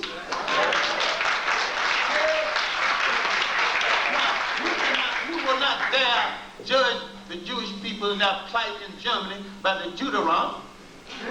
These are the Jewish police who chose other Jews to go to the gas chambers. You will not judge Jewish people by that method. And you cannot judge us by cop-outs and runaways and professional white ass kissers.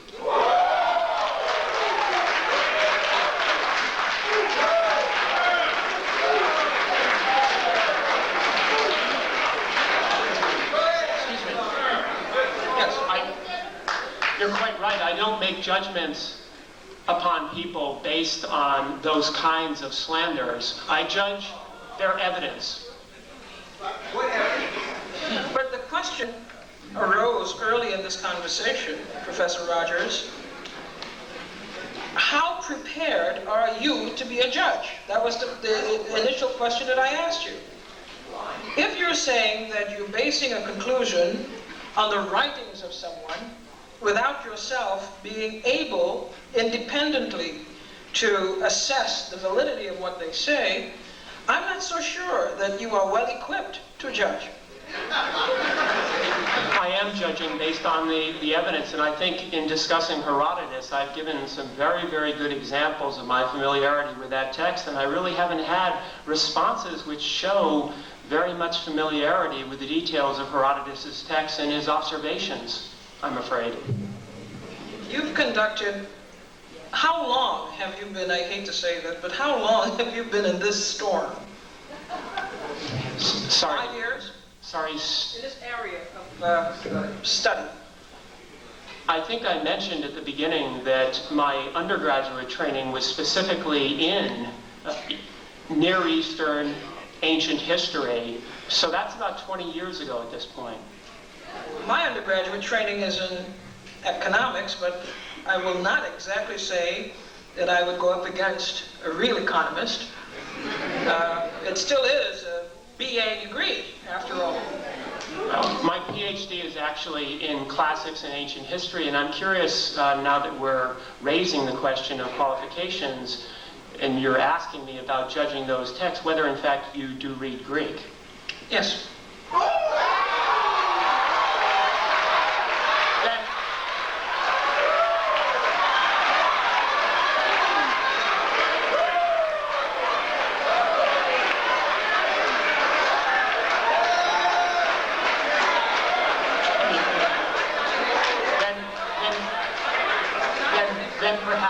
then perhaps you would like to tell me that when Herodotus uses the term melanchroes to describe Egyptians, what he means. I go back to my answer. I am not here proclaiming to be an expert on Herodotus or any of the so-called Greek philosophers. That's a Greek question. No, it's not a Greek question at all.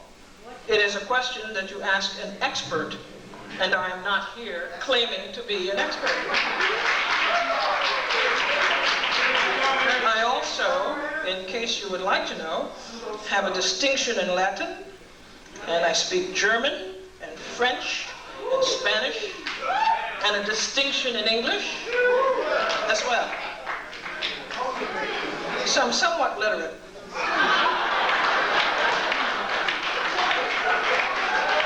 I'm concerned, though, that so far I've been hearing bits and pieces of the discussion in specificity.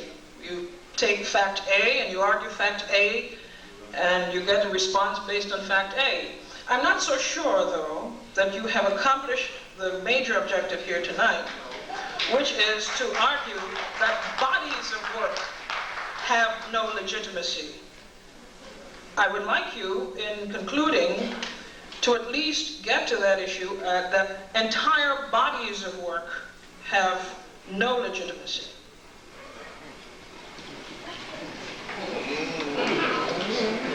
Are we getting Yes. All right, the order would be as follows. We will start with Dr. Rogers, and then we will go to Dr. Lefkowitz, to Dr. Bernal, to Dr. Clarke.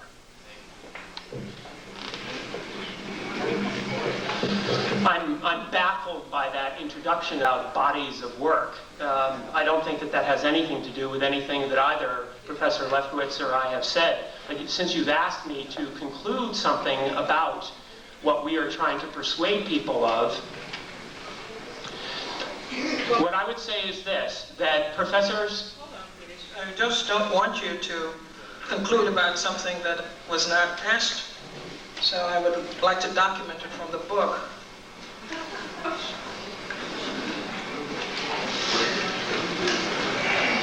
You claim, for example, and I'm reading from the cover, the back cover,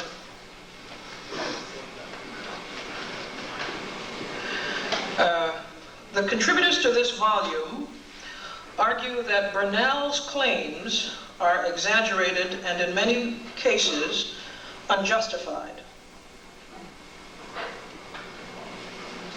You say also in the work, Bernal proposed a radical reinterpretation of the roots of classical civilization, contending that ancient Greek culture derived from Egypt and Phoenicia, and that European scholars have been biased against the notion of Egyptian and Phoenician influence on Western civilization.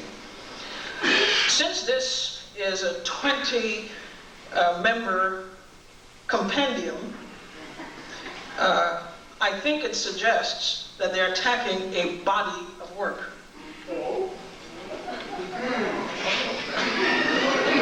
I hope that in reading the back jacket cover and our description of Professor Bernal's enterprise, that we've been fair to him insofar as what he takes his project to be about. As far as I understand it, I think it is fair. My conclusion about that has to be framed in terms of what the object of that body of work is about. Professor Bernal says that his object, the political purpose of Black Athena is to lessen European cultural arrogance. My question is, does it lessen European cultural arrogance to argue that early Greek culture was derived from Egypt and or Phoenicia? If we start out from the premise that we study Egypt or Phoenicia for what they contributed to early Greek culture, My opinion is that we are undervaluing Egypt and Phoenicia. And therefore, the project itself is, in the end, essentially Eurocentric and is its own refutation.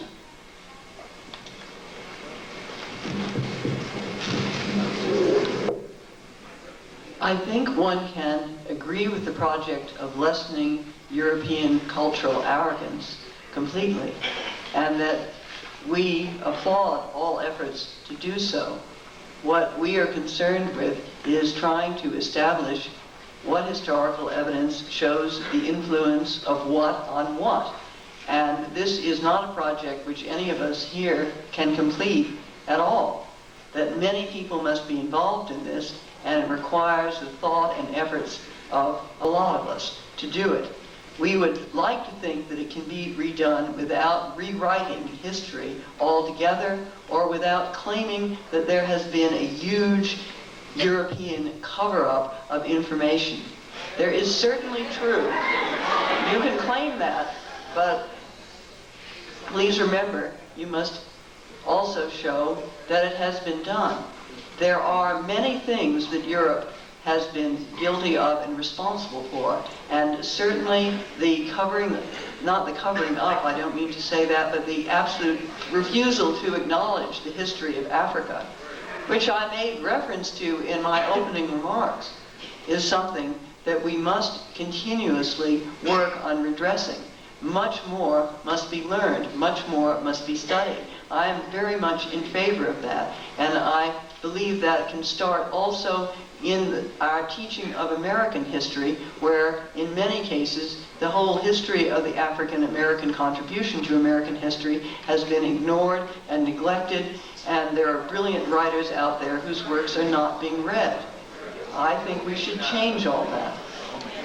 But we do not have to rewrite ancient history completely in order to do some of these important things. I would just simply ask, let us investigate carefully the degree of Egyptian influence on ancient Greece, but we must also investigate the Near Eastern cultures such as Phoenicia and the Hittites. After all, Phoenicia gave ancient Greece her alphabet. They didn't learn their alphabet from the Egyptians. It was too hard. It was easier to get it from the Phoenicians.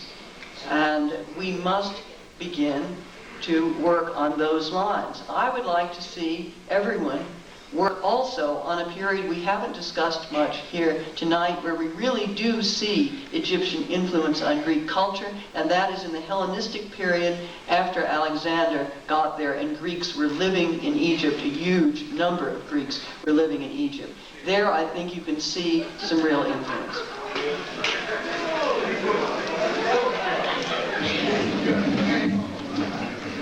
This is now the third debate that we have had, and I'm very struck by what I see as a discrepancy between Mary Lefkowitz's speech and her writing.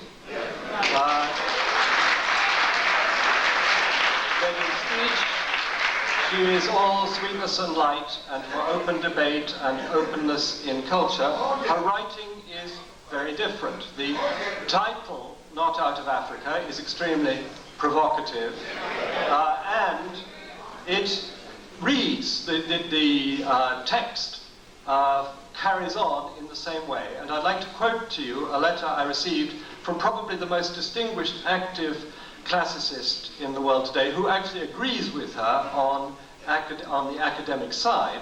Nevertheless, he writes, I do not find her exposition cool, detached, and reasonable, despite her efforts to make it seem like that.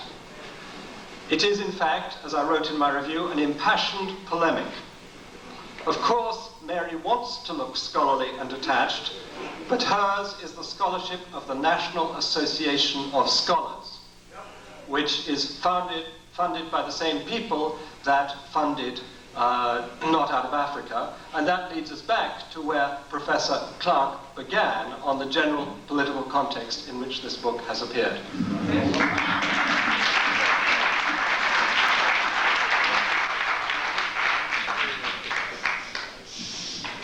I will defend Professor Lefkowitz's innocence. Because she is a pawn in somebody else's game. As I said in the beginning, it is beyond the lack and dislike of Afrocentricity, which has not even developed enough to be called a discipline. It is a world war to prepare the mind to accept the re-enslavement of Africa, to remove from the mind of all people anything good that the African has done, and to ignore the fact that Europe set up Africa to fall apart by imposing on Africa, through miseducated Africans, a nation state. The nation state is un-African. The African thrived at his best in the territorial state. Many cultures, many languages, side by side, challenging each other, fertilizing each other. What you might call an empire. If you study the last 1,000 years before slavery, the development of independent states in the Western Sudan, Ghana, Mali, Sangay, destroyed by the invasion from North Africa by the Arabs attacking the North African Muslims, attacking the African Muslims, and destroying the great University of St. Corey and exiling its greatest scholar, Ahmed Baba, who admonished his students, believe in God and science. The Africans never separated God from science. The priest was scientists. The priest was the most knowledgeable person. That's why you had the concept of a priest God. Now, if they wipe this out of the mind of our children, and our children look at television and sound bites and think they were nothing but a nothing, when they re-enslave Africa, they're going to say, good Father. They're preparing us to accept it. They're preparing the world to accept the re-enslavement of African people all over the world. And I'm saying that Ms. Lefkowitz is a pawn in their game. In the tragic irony of it, she is the pawn in the game of people who turn their backs on her people and let them be killed by the millions.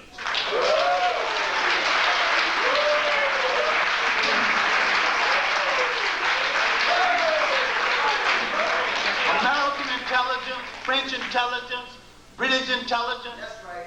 The intelligence of the Western world knew exactly what was happening to the Jews in Germany. Yes. Yes. We raised our voice against this in the old Harlem History Club. 1939 to the death of the leader in 1941. If you think that, if we get into the nonsense about black anti-Semitism, blacks have always had a sentimental attachment to the Jews. They actually believe the Bible. You know, we are the true believers. We out-quote the Pope, we out-Muhammad. But religion has always been a political thing to Europeans, and still is. And when it no longer serves them politically, they're going to discard it. They turn their backs and let this happen. Now they're creating a new game because Europe has spoiled Europe. They want to take some geography outside of Europe. They say the people they're going to take the geography from are unworthy. They can't rule themselves. Of course, they cannot rule themselves in artificial states set up by the Europeans. First thing the Africans have to do is to get rid of these borders. Re-establish the borders along the old lines. And integrate Africans into Africa.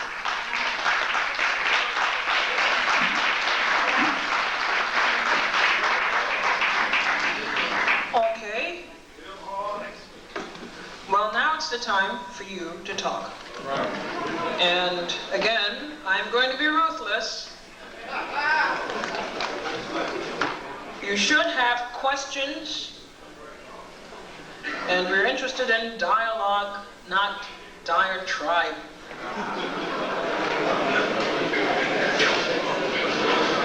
All right, what are they setting up microphones, I believe. When you ask your question, and hopefully it will be written down so you will not veer off the beaten path, you will ask your question, please, of a specific panelist, and we have such a line of people we want to move along, so please do be considerate. Are we ready? Could you see whether that microphone is working, please? It's working? Testing. Okay. Testing.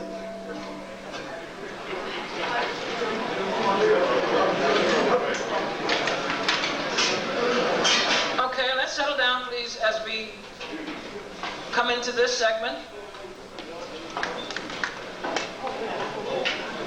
Okay, the first question, please. Good evening. I have a question of Dr. Mary LEFKOWITZ. I just happen to be, I won't say which Grand Lodge, but I happen to be the junior warden of a Grand Lodge of Research, Masonic Lodge. And your statement in your book about Masonry, I have to disagree with.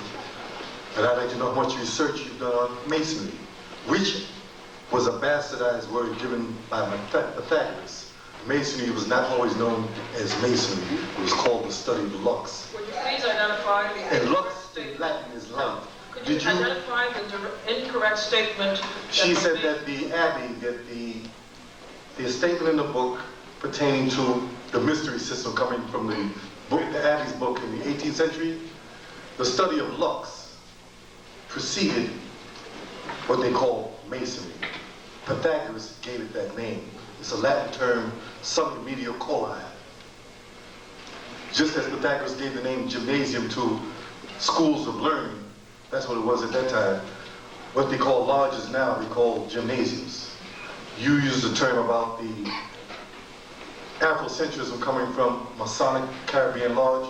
That is a falsehood, man. That is a total unfalsehood. Okay. Do you have any research in Masonry? Did you do any research? I refer you to the section of my book which has the footnotes in it, and I would appreciate it if you feel these things are true, that you write me about it, and I'll respond. I have read your book. No, I have read your book, and I have already, within 50 pages, 47 rebuttals to your book. When mine comes out, you'll have it, man. Didn't give a man an answer. Didn't give an answer. Good evening. We didn't hear a response, Dr. Lefkowitz. I certainly read quite a few books. They are cited in the footnotes to the chapter where I discuss that. I try to explain why I believe, on the basis of the evidence that I have presented in the book, that Masonry, the mythology that I believe is behind some of the ideas that Greek philosophy was stolen from Egypt, come from an 18th century French novel. And I put all the information out in my book. If you disagree with my book, there you are. I mean, that is the point of what we're doing, is to argue and discuss and to proceed from there. I should advise the audience that the books are available right outside, so you can pick up a copy of all books mentioned here tonight. Yes, not all of them, but you know. Hello. Yes? Good evening to everyone here tonight. Thank you. It's an honor, and privilege, and a pleasure to be here for this historic event. Great. Get to your question. My question, I have a couple of quick questions. No, one. Just one question? That's the quota tonight. Oh my God, okay. Oh man, okay. Well, what you can do is you can step to the side and pick one. Okay, my question is, just one question for everybody? Just one question. Okay, that's difficult. Okay. My question is for you, Dr. Lefkowitz. Did the ancient Greeks espouse white supremacy? Thank you. I believe that the ancient Greeks did not do that. I believe that the ancient world in general did not have the problems with racism which our society is so fraught with today. And that is one of the great reasons why I, in many ways, am happier studying the ancient world. The same, I've got a question for you. And I would like to know from you, would you say that James Preston, who founded the Institute of Oriental Studies for the University of Chicago, is a liar? Then you haven't read his work, because I have it right here. And he made no bones about what the Greeks got from the Egyptians. And when Dr. Clarke mentioned to you about Herodotus said this, I cannot say with certainty which supposition is the right one, but I noticed this myself before I asked any question, both in cultures and in Egypt. And the Egyptians, the Chaldeans remember the Egyptians much more distinctly than the Egyptians remember them. For the Chaldeans said that they thought that they were offspring from the soldiers left there by Sisistrus, who was the head of the Egyptians. He went on further to say that the Chaldeans, the Egyptians and Ethiopians, had black skin and woolly hair. And let me remind you that if you know anything about Greek mythology, you would have read about Agamemnon. Agamemnon in Greek philosophy, mythology, is actually Musician, when you have practices like circumcision, which even Semites like Abraham come to the area to learn and all of that, when you look at the American Heritage Dictionary, for instance, even though you have African words in the dictionary, we are not part of the world root of languages and all of that. How can you cut off a whole seminal culture and yet refuse to accept, you refuse to accept the contribution of African civilizations to Mycenium or whatever, and yet you appropriate our languages and our cultures, even though linguistically we've been excluded from this language. How do you all these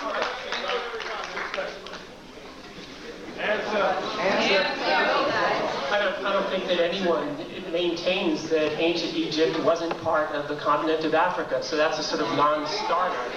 Secondly, Order, please. I feel like Judge Ito. Secondly, linguistically, I don't think that anyone I know believes that ancient Greek, in its majority, is derived from the Afro-Asiatic language group. I think that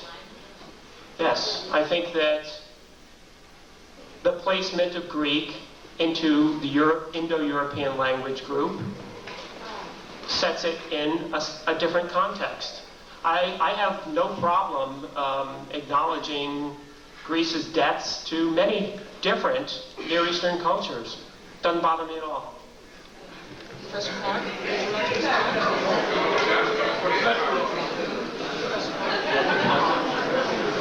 I'm wondering why we seem to be putting our emphasis in the wrong place.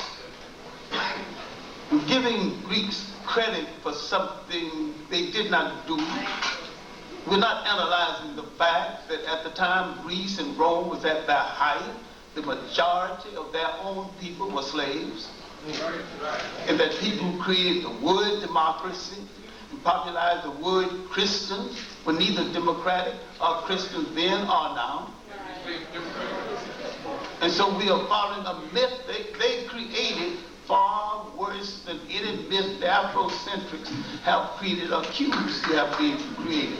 My criticism of Afrocentricity is its inadequacy. It hasn't gone far enough. Question, please. Yes, thank you for giving giving me this opportunity. For number one, I would like to say I think Mary is just here to sell a book. We're not going to make those kinds of organizations. We're going to get to your question. It's to Mr. Burnett. And he made one remark in a previous debate that they had together that the library in Alexandria was Greek created. I would like to know, how did he come to that conclusion? Well, first of all, that it was built in a city, Alexandria, which was built by the Greek or Macedonian conquerors of Egypt, and the library was built in it. Now, what the precedence for the library is difficult. Perhaps Aristotle's collection of books in the Lyceum were precedent, but there were clearly Egyptian libraries per Anchor II. So the idea of a library, I think, is Egypto-Greek. But that library itself was clearly constructed after Aristotle's death and under the domination of Greeks. Anybody else? Professor Clarke? I think the whole concept of the library at Alexandria might be an often repeated myth, and it might not have existed at all. We have not found any foundation. Now you can burn the building, but you can't burn the foundation because that's underground. Well, according to most information I know, the books in the library consist of raping a lot of small libraries in Egypt. And so when they burned down the library, they burned and lost to the world information that will never be recovered. So I don't think the library was a service, although it is spoken of as a high point of Greek intellectual contribution. It was not. It was part of Greek imperialism, the raping of the small African libraries. He consolidated the books. Had he left them scattered in small libraries, we might still have access to them. But you put them in one place, it got burned down, and the world can never recover that information. So I don't consider the library at Alexandria any compliment to African people or Greeks. Thank you. In addition to that, the previous gentleman, or the gentleman before, raised the question of a gymnasium, and this question is really about a library. I quite agree with Professor Clarke that to think of it in terms of any notion of a modern library is fundamentally deceptive. At the time that we do have literary sources for what was in the library at Alexandria, most of that information talks about papyrus rolls. Furthermore, a gymnasium in that time period is not a modern gymnasium, but I think, as the gentleman was implying, was a cultural institution involved with education, military training, and a lot of other activities. So, thank you for your question. Hello? I have two questions, but I know I cannot ask two questions. So then don't start it. Just ask one. I'll ask one question in two parts. No?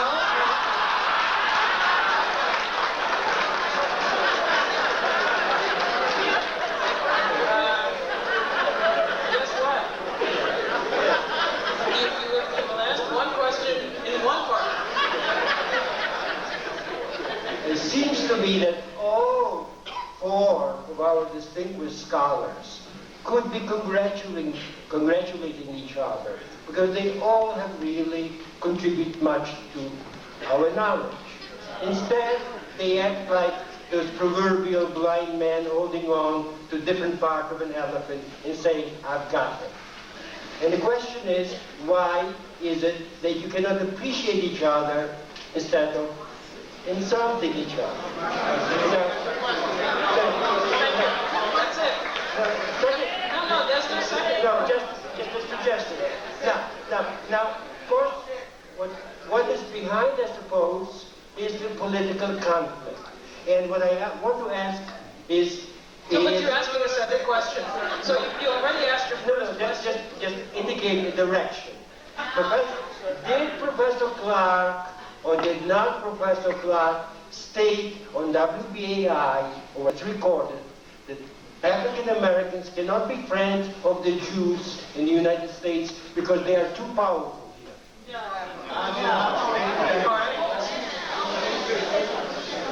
said that I stated it? Yes. I never stated it. I never stated it at all. I wanted to stay away from the Jewish question because everybody become a liar and a hypocrite when they're discussing it. It's dishonest. I want to also stay away from the Muslim question because everybody's dishonest when they discuss that. And I want to stay away from the fakery of Louis Farrakhan. Thank you. Thank you for your question. Next question, please.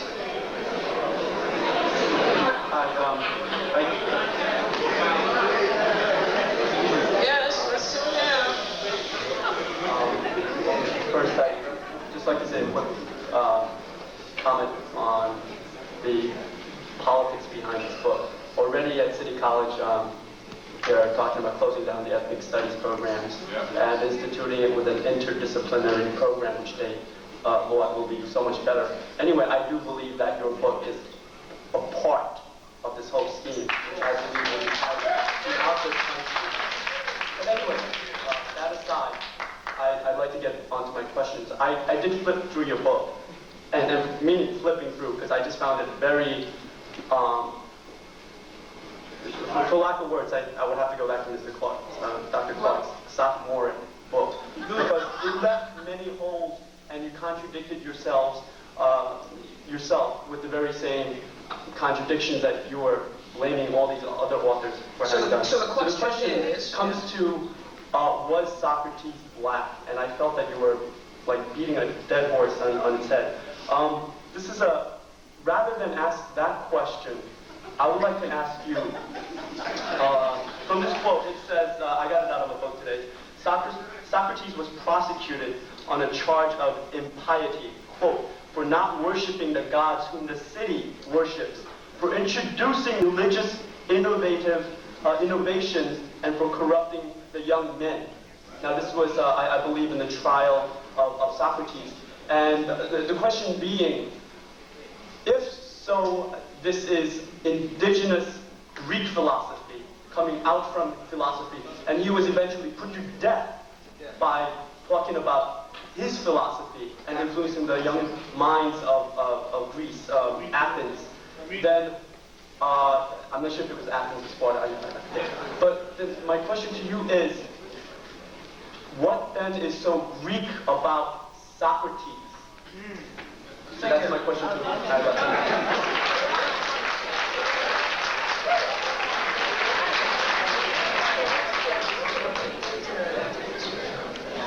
I'm not sure I understand your question. I'm certainly glad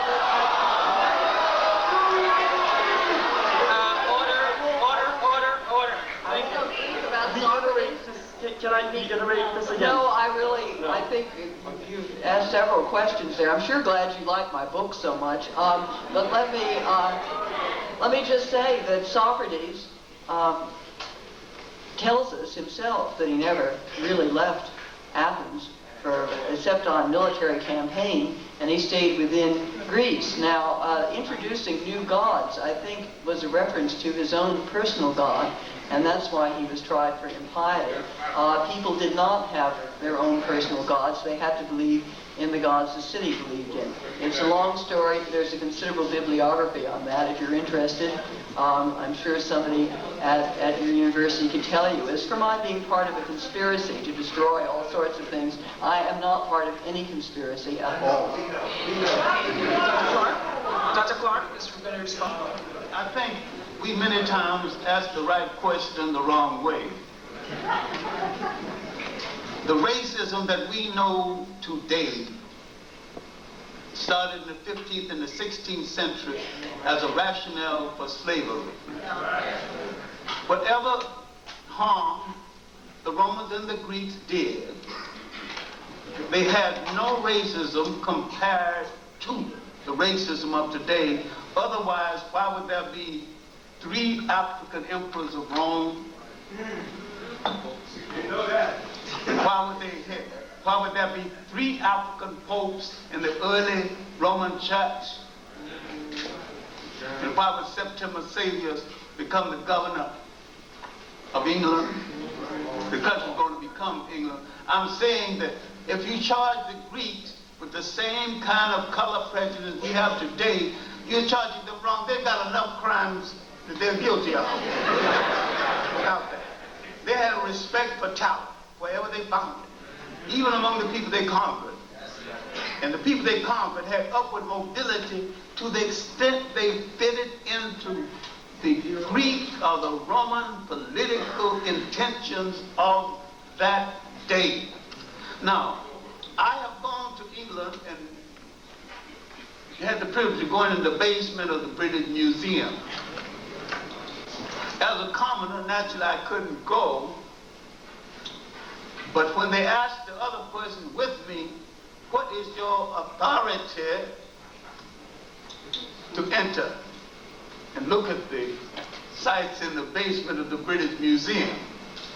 He was a Caribbean person who lived in America most of his life. He wasn't a citizen, so he had officially been knighted by the Queen. And so he pulled out his card and the door to the basement opened. And we saw the picture of Herodotus, matted hair, pug nose, similar to mine. The statue was in the basement of the British Museum where it was staged. Yes. On display. But I don't argue Herodotus on the basis of his blackness, anything else. I argue on the fact that he had wandered away from his people. He had learned a concept, a way of living, a way of morality, different from that of his people. So just like Jesus Christ, when he came back among his people, he was preaching something that aliens did not preach. He did his food trip, driving the money changers from the temple. What is that going to make? But in other words, what kind of Jew is this? A strange kind of Jew. He don't trust engage in trade. The Romans didn't want to have anything to do with it. So when the Roman governor when he was put on trial for sorcery, the Romans, he wasn't harming the Romans. He wasn't even preaching to the Romans. He was preaching to his own people. So he pushed them back and said, he's your king. And they pushed him back toward the road. Said, not my king. He coming with all those foolish ideas. He kept hanging out in Egypt. So Herodotus has been, I didn't say he went to Africa, I don't know. But he was influenced by African moral thought. Thank you. Your question, please. Well, I'm a student at City College, and this question is for Dr. Clarke.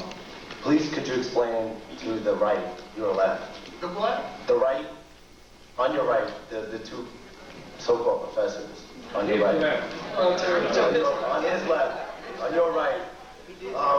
The agenda of the right and the political context that led to president of my school, Yolanda Moses, dismantle and ethnically cleanse the ethnic studies and the black studies, the Latino studies, Jewish studies, Asian studies up at City College. And because I have no respect for you, because up at City College, we're fighting here every day. All right. For what the question is, I want Dr. Clarke to explain how this is, what's this doing to the train of thought in our universities and how it lets people politically dismantle our universities as we know. Thank you for your question.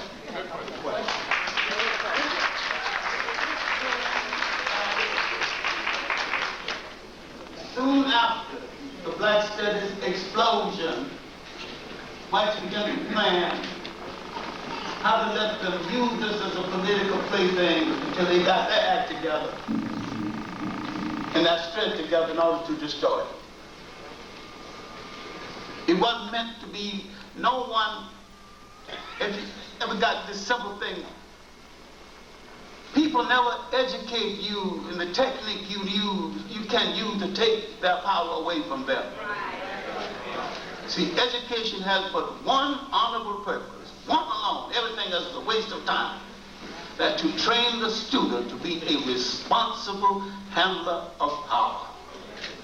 No one ever wants us to be responsible handlers of power. say that it has nothing to do with political lines.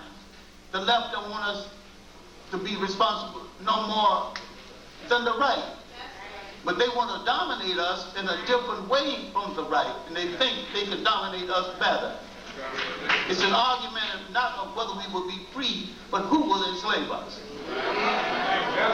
And we should accept the responsibility of making black studies strong enough to take this assault. We could have anticipated it and argued with it, but we anticipated too much energy arguing among ourselves over triviality. We are partly to blame for what has happened. Thank you, Dr. Clarke. Your question, please. My question is to Drs. Lefkowitz and Rogers. I would like information about the foundation and grants regarding the publication of the book. How did University of North Carolina come to choose them? Did they make the application for the grants? And what are the foundations? Thank you. There's a simple answer. There were none. None. None. Zero. Zilch. None.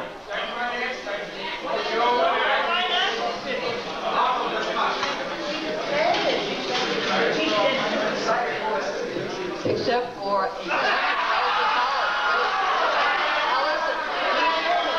Wellesley College student assistants, 2 students who did research paid for by student research grants from Wellesley College. We thank Wellesley College for that. No, we had no outside grants to write that book at all. The University of North Carolina had nothing to do with funding the book.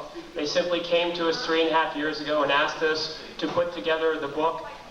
So you cite here, you cite in the preface to your book, we are, let me see. We thank Molly Levine of Howard University for generously allowing us to use the bibliography she had assembled, and the Ford Foundation. That's through Wellesley College. The Ford Foundation and Wellesley College, not through Wellesley College, for grants to support editorial assistance. Well, I'm sorry, but the Ford Foundation has a standing grant with Wellesley College through which Wellesley College disperses money to student research assistants. There is no political... All right, well, that's the answer. The answer is there's no direct foundation link. But that is, as it applies only to Black Athena Revisited, and not to any other work by you, Dr. Lefkowitz. Yes? Okay. My question is for Professor Rogers and Lefkowitz. You claim to be in the interest of sharing knowledge and information for the betterment of the students that you teach and the people that you influence. For the duration of this debate, your colleagues on your right-hand side have given you books and information that challenge what you've said. I have not heard anything from you of a willingness to read or reassess some of the conclusions you came through with your book. So what I'd like to know is, now that you've been provided with that information, and if you're truly in the interest of telling the truth and doing the right thing, will you revisit some of what you've written? No. Thank you for your question. We wouldn't be here if we weren't interested in learning other people's views about these topics, but I would urge you to go and look at the bibliography of the book, which is very, very extensive and does, in fact, include many of the titles that we've talked about here this evening. But that's not the question. The question was, will you, given the information that you've been given tonight, by opposing views, let's say, are you going to take another look? Are you going to revisit Black Athena Revisited? Actually, we were told by Professor Bernal that he is working on a volume called Black Athena Writes Back, or is that right? So we're waiting for that. We thought it was only fair to give him a chance. But you really didn't answer my question. Well, I think I did. No disrespect. I just want to know, are you, now that you've been provided with some of these books, some of the information, names, in the interest of supposed scholarship, would you take a second look at some of the things that they're saying? Yes? It was noted that neither Professor Lefkowitz nor Professor Rogers seem to have written down any of the books. All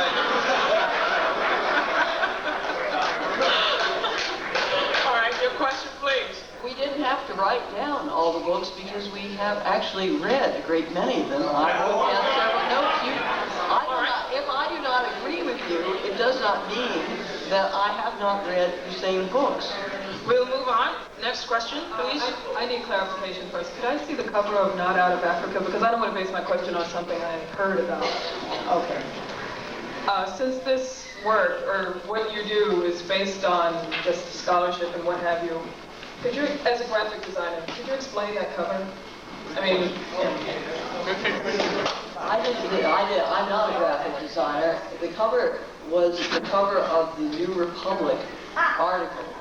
Of the New Republic, when my article that was a review of Martin Bernal's Black Athena first appeared. Could you use it on the cover of your book? The publishers decided to use it again because it was a New Republic book and because if they thought people might remember the original cover. It appeared in 1992. It appeared in 1992 when the Spike Lee film of Malcolm X had been very popular and everyone was wearing X caps. But actually, since we're talking about Not Out of Africa, how do you get an X cap? The cover features a bust. I suppose this is Socrates? Yes. Could be, but I don't think. I think it's generic philosopher. Is it Plato? Is it? It's not Herodotus. He doesn't have woolly hair. Well, Herodotus wouldn't have had woolly hair. That was the Chaldeans and the Egyptians. But it is a bust of a. I don't know how to describe this, other than you see this kind of sculpture all the time. A Homeric figure with an X cap on. Thank you. Question, please. Good evening. Mr. Bernal and to Dr. Henry Clarke. First of all, Mr. Bernal, maybe you'll be willing to explain how anti-Semitism got involved with Black Athena. Professor, what is your name? The lady, I'm sorry? Lefkowitz. You brought up the subject of anti-Semitism. I want to know, what does that have to do with Black Athena? Thank you. Dr. Henry Clarke or Dr. Bernal answer that. Thank you. I don't think anti-Semitism should have been brought into the discussion at all, because most people who accuse people of being anti-Semitic have never. Most people who accuse you of being anti-Semitic have not even explained exactly what is a Semitic. It started off as a linguistic term. How did it become a racial term? There are Semitic-speaking people of all colors. So it's not an exclusive thing for the people who adopted the name Jew, mainly in Europe, because the word Jew was not used widely in the ancient world. We knew of people of the Hebrew faith, but there are people of the Hebrew faith in India, China. It's a universal religion. A lot of people belong to it, including some misguided blacks who call themselves black Jews. Now, if you want to belong to the Hebrew faith, you just belong to the Hebrew faith, and it's all right. Why do you have to attach color to it? The Indians don't call themselves, brown Jews. They just call themselves people who belong to the Hebrew faith. And when they went to Israel, they got the shock of their lives. They introduced the second-class citizens. I think that Black Athena has become involved with anti-Semitism in two ways. That is, in my book, I do spend about half the text, or almost half the text, talking about Phoenician influences, that is, Semitic-speaking influences on Greece, and how anti-Semitism among European scholars in the late 19th and early 20th century affected the interpretation of those influences on Greece. So that has one big aspect, and I've been attacked for that by Tony Martin and some others for spending too much time on looking at Jewish or Semitic influences, not Jewish influences, Semitic influences. The other way in which it's become loosely attached to Black Athena is the way in which some, very few, of the people, the African Americans who are, or who claim to be anti-Semitic, have liked Black Athena, but that I think is a much less important issue. I've been fighting anti-Semitism in my book, and this is something that I find extremely central. It may not be central to this audience, but it is very important to me and the way I wrote it. Yes, we share Professor BERNAL's view that there were some scholars in 18th and 19th century Europe who, for reasons of anti-Semitism, sought to exclude all kinds of people speaking Semitic languages from the story of the origins of Greek culture. Thank you. Your question, please. Yes, just to elaborate a little bit on the word Semite, you check the encyclopedia, it specifically states Afro-Asiatic, stretching all the way from West Africa into the eastern part of Africa, with a total of approximately 300 million people. Now, what I'd like to know is, first off, let me just read something here to you. Nope. And this comes out of Aristotle. Okay, it comes out of Aristotle. We're talking about philosophy. One question, and quickly, please. Yeah, quickly. The military class and the farming class should be separate. Even today, this is still the case in Egypt, as it is in Crete. The practice began in Egypt. Okay? Then you come back again, it says, it was thus in southern Italy that the southern system of common tables originated. As we know, the population of southern Italy are black folks. Then it comes back and says the other institution mentioned above, the division of the body politic into classes, originated in Egypt, not in Crete. It continues. No, don't continue. Last one. That's your question. The history of Egypt attests the antiquity of all political institutions. Here is Aristotle is giving his expertise on philosophy to the Egyptians, yet you sit there and say that it had nothing to do with Egypt. Explain, please. I don't think that we have said that Greek politics have nothing to do with Egyptian politics. In fact, one of the more interesting arguments that I think you'll find in our book is Sumerian scholars believe that a form of what, for want of a better term, could be called democracy actually existed perhaps on the banks of the Tigris and the Euphrates in about 1800 BCE. I didn't quite understand the comment about the encyclopedia definition of Semitic, but I think I agree completely with Professor Clarke that Semitic is not a racial term. It is not a term even of culture. In principle, it should be a linguistic term. Yes. I think one of the reasons why the title of my book is The Afro-Asiatic Roots is because Afro-Asiatic is a super family which includes both ancient Egyptian and Semitic and many other African languages like the Chadic group and Hausa and all the rest of it. And it was one of the reasons. An attack on Africa. Why did you find Africa so difficult?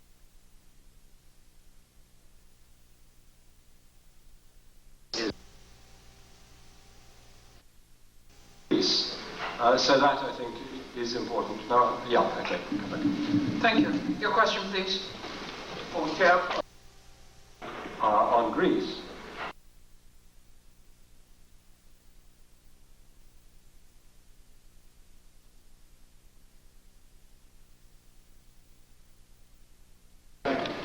We at Temple University, the African American Department, are taking serious Dr. Clarke's question.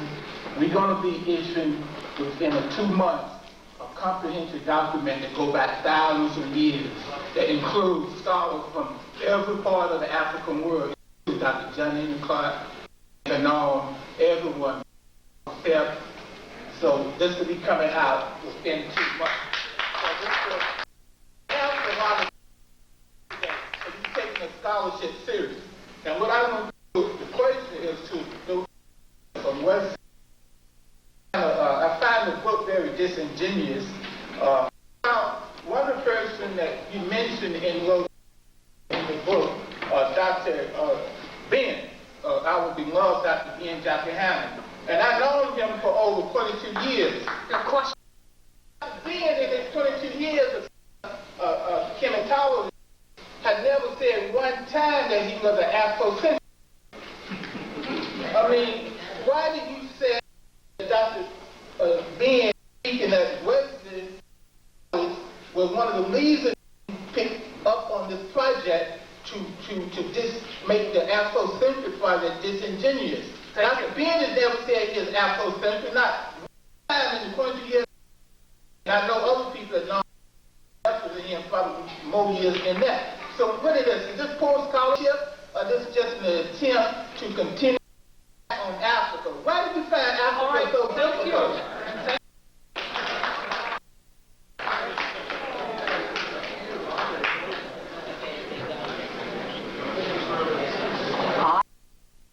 Talking about an incident at Wellesley when Dr. Ben Yochanan talked about the library at Alexandria and claimed Aristotle had stolen his works from it. Perhaps the term Afrocentrism has become too wide generalized. We all have been discussing tonight a great many ways in which it's been used and misused. Professor Asante at Temple, as you very well, believes, and I think this is quite true, that term, like all things that one invents, is in hand. So that's my answer. I believe you're right that Dr. Ben refers to as a hematologist. Well, so when George Will, in his review of your book, cited Dr. Ben and this incident in I believe it was 1993, when he was at Wellesley College, did you correct George Will? You don't get much of a chance to correct reviews of your book until after they're written. But it's sent out as part of your promotional package. Well, I don't send out my promotional package, but I'm not responsible for Will Wright. I'm responsible for absolutely everything in the whole world. It's very interesting. I wish I had this down. Wow. George Will said, point that the questioner made, basically ascribing to Dr. Ben Yochanan this label, and since the article is disseminated to the public and to people like me as part of the package for your book, I would imagine that had you had serious differences of opinion with George Will, a conservative writer, about this particular label or association with Dr. Yochanan, you may have either withdrawn that piece of literature from your publicity package, or you directly and corrected him. I don't quite see why George Will language that he wishes to use and be responsible for it himself. That is his prerogative and his problem. And you don't, you're trying to inaccurate information associated with your book. A great deal of inaccurate information about my book associated with it tonight. Okay, you made it clear. Hello. It almost says you're on the air.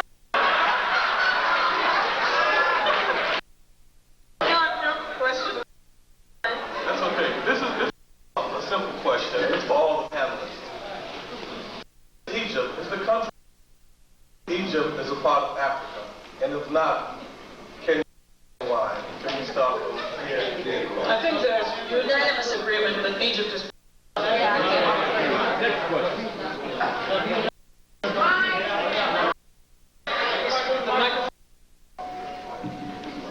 If you see a complete map of Africa, Egypt is focused on Egypt is the culture womb original population came from the south. There's so many doctors, not even an arguable point. Egypt gave birth to the impregnation started in the south. And Egypt, the beneficiary of the largest gathering of technology, of technicians in history. Because the Nile stretches 4,000 miles into the body of Africa. When Egypt discovered massive agriculture, she could feed a lot of people, she could house a lot of people. And people with mixtures of gods and beliefs brought it all together into one powerful belief. The culmination of several African civilizations, and not just Egypt alone. One of the main reasons the European can't leave it alone because he did not. Why would Europe doing the part of the Ice Age and create something in Egypt and go back to the Ice Age 2000? Come on, let's be real now. Let's be real. Why are they so generous to other people when they're not generous to themselves? Europe under feudalism was Europe under slavery, whites enslaving whites.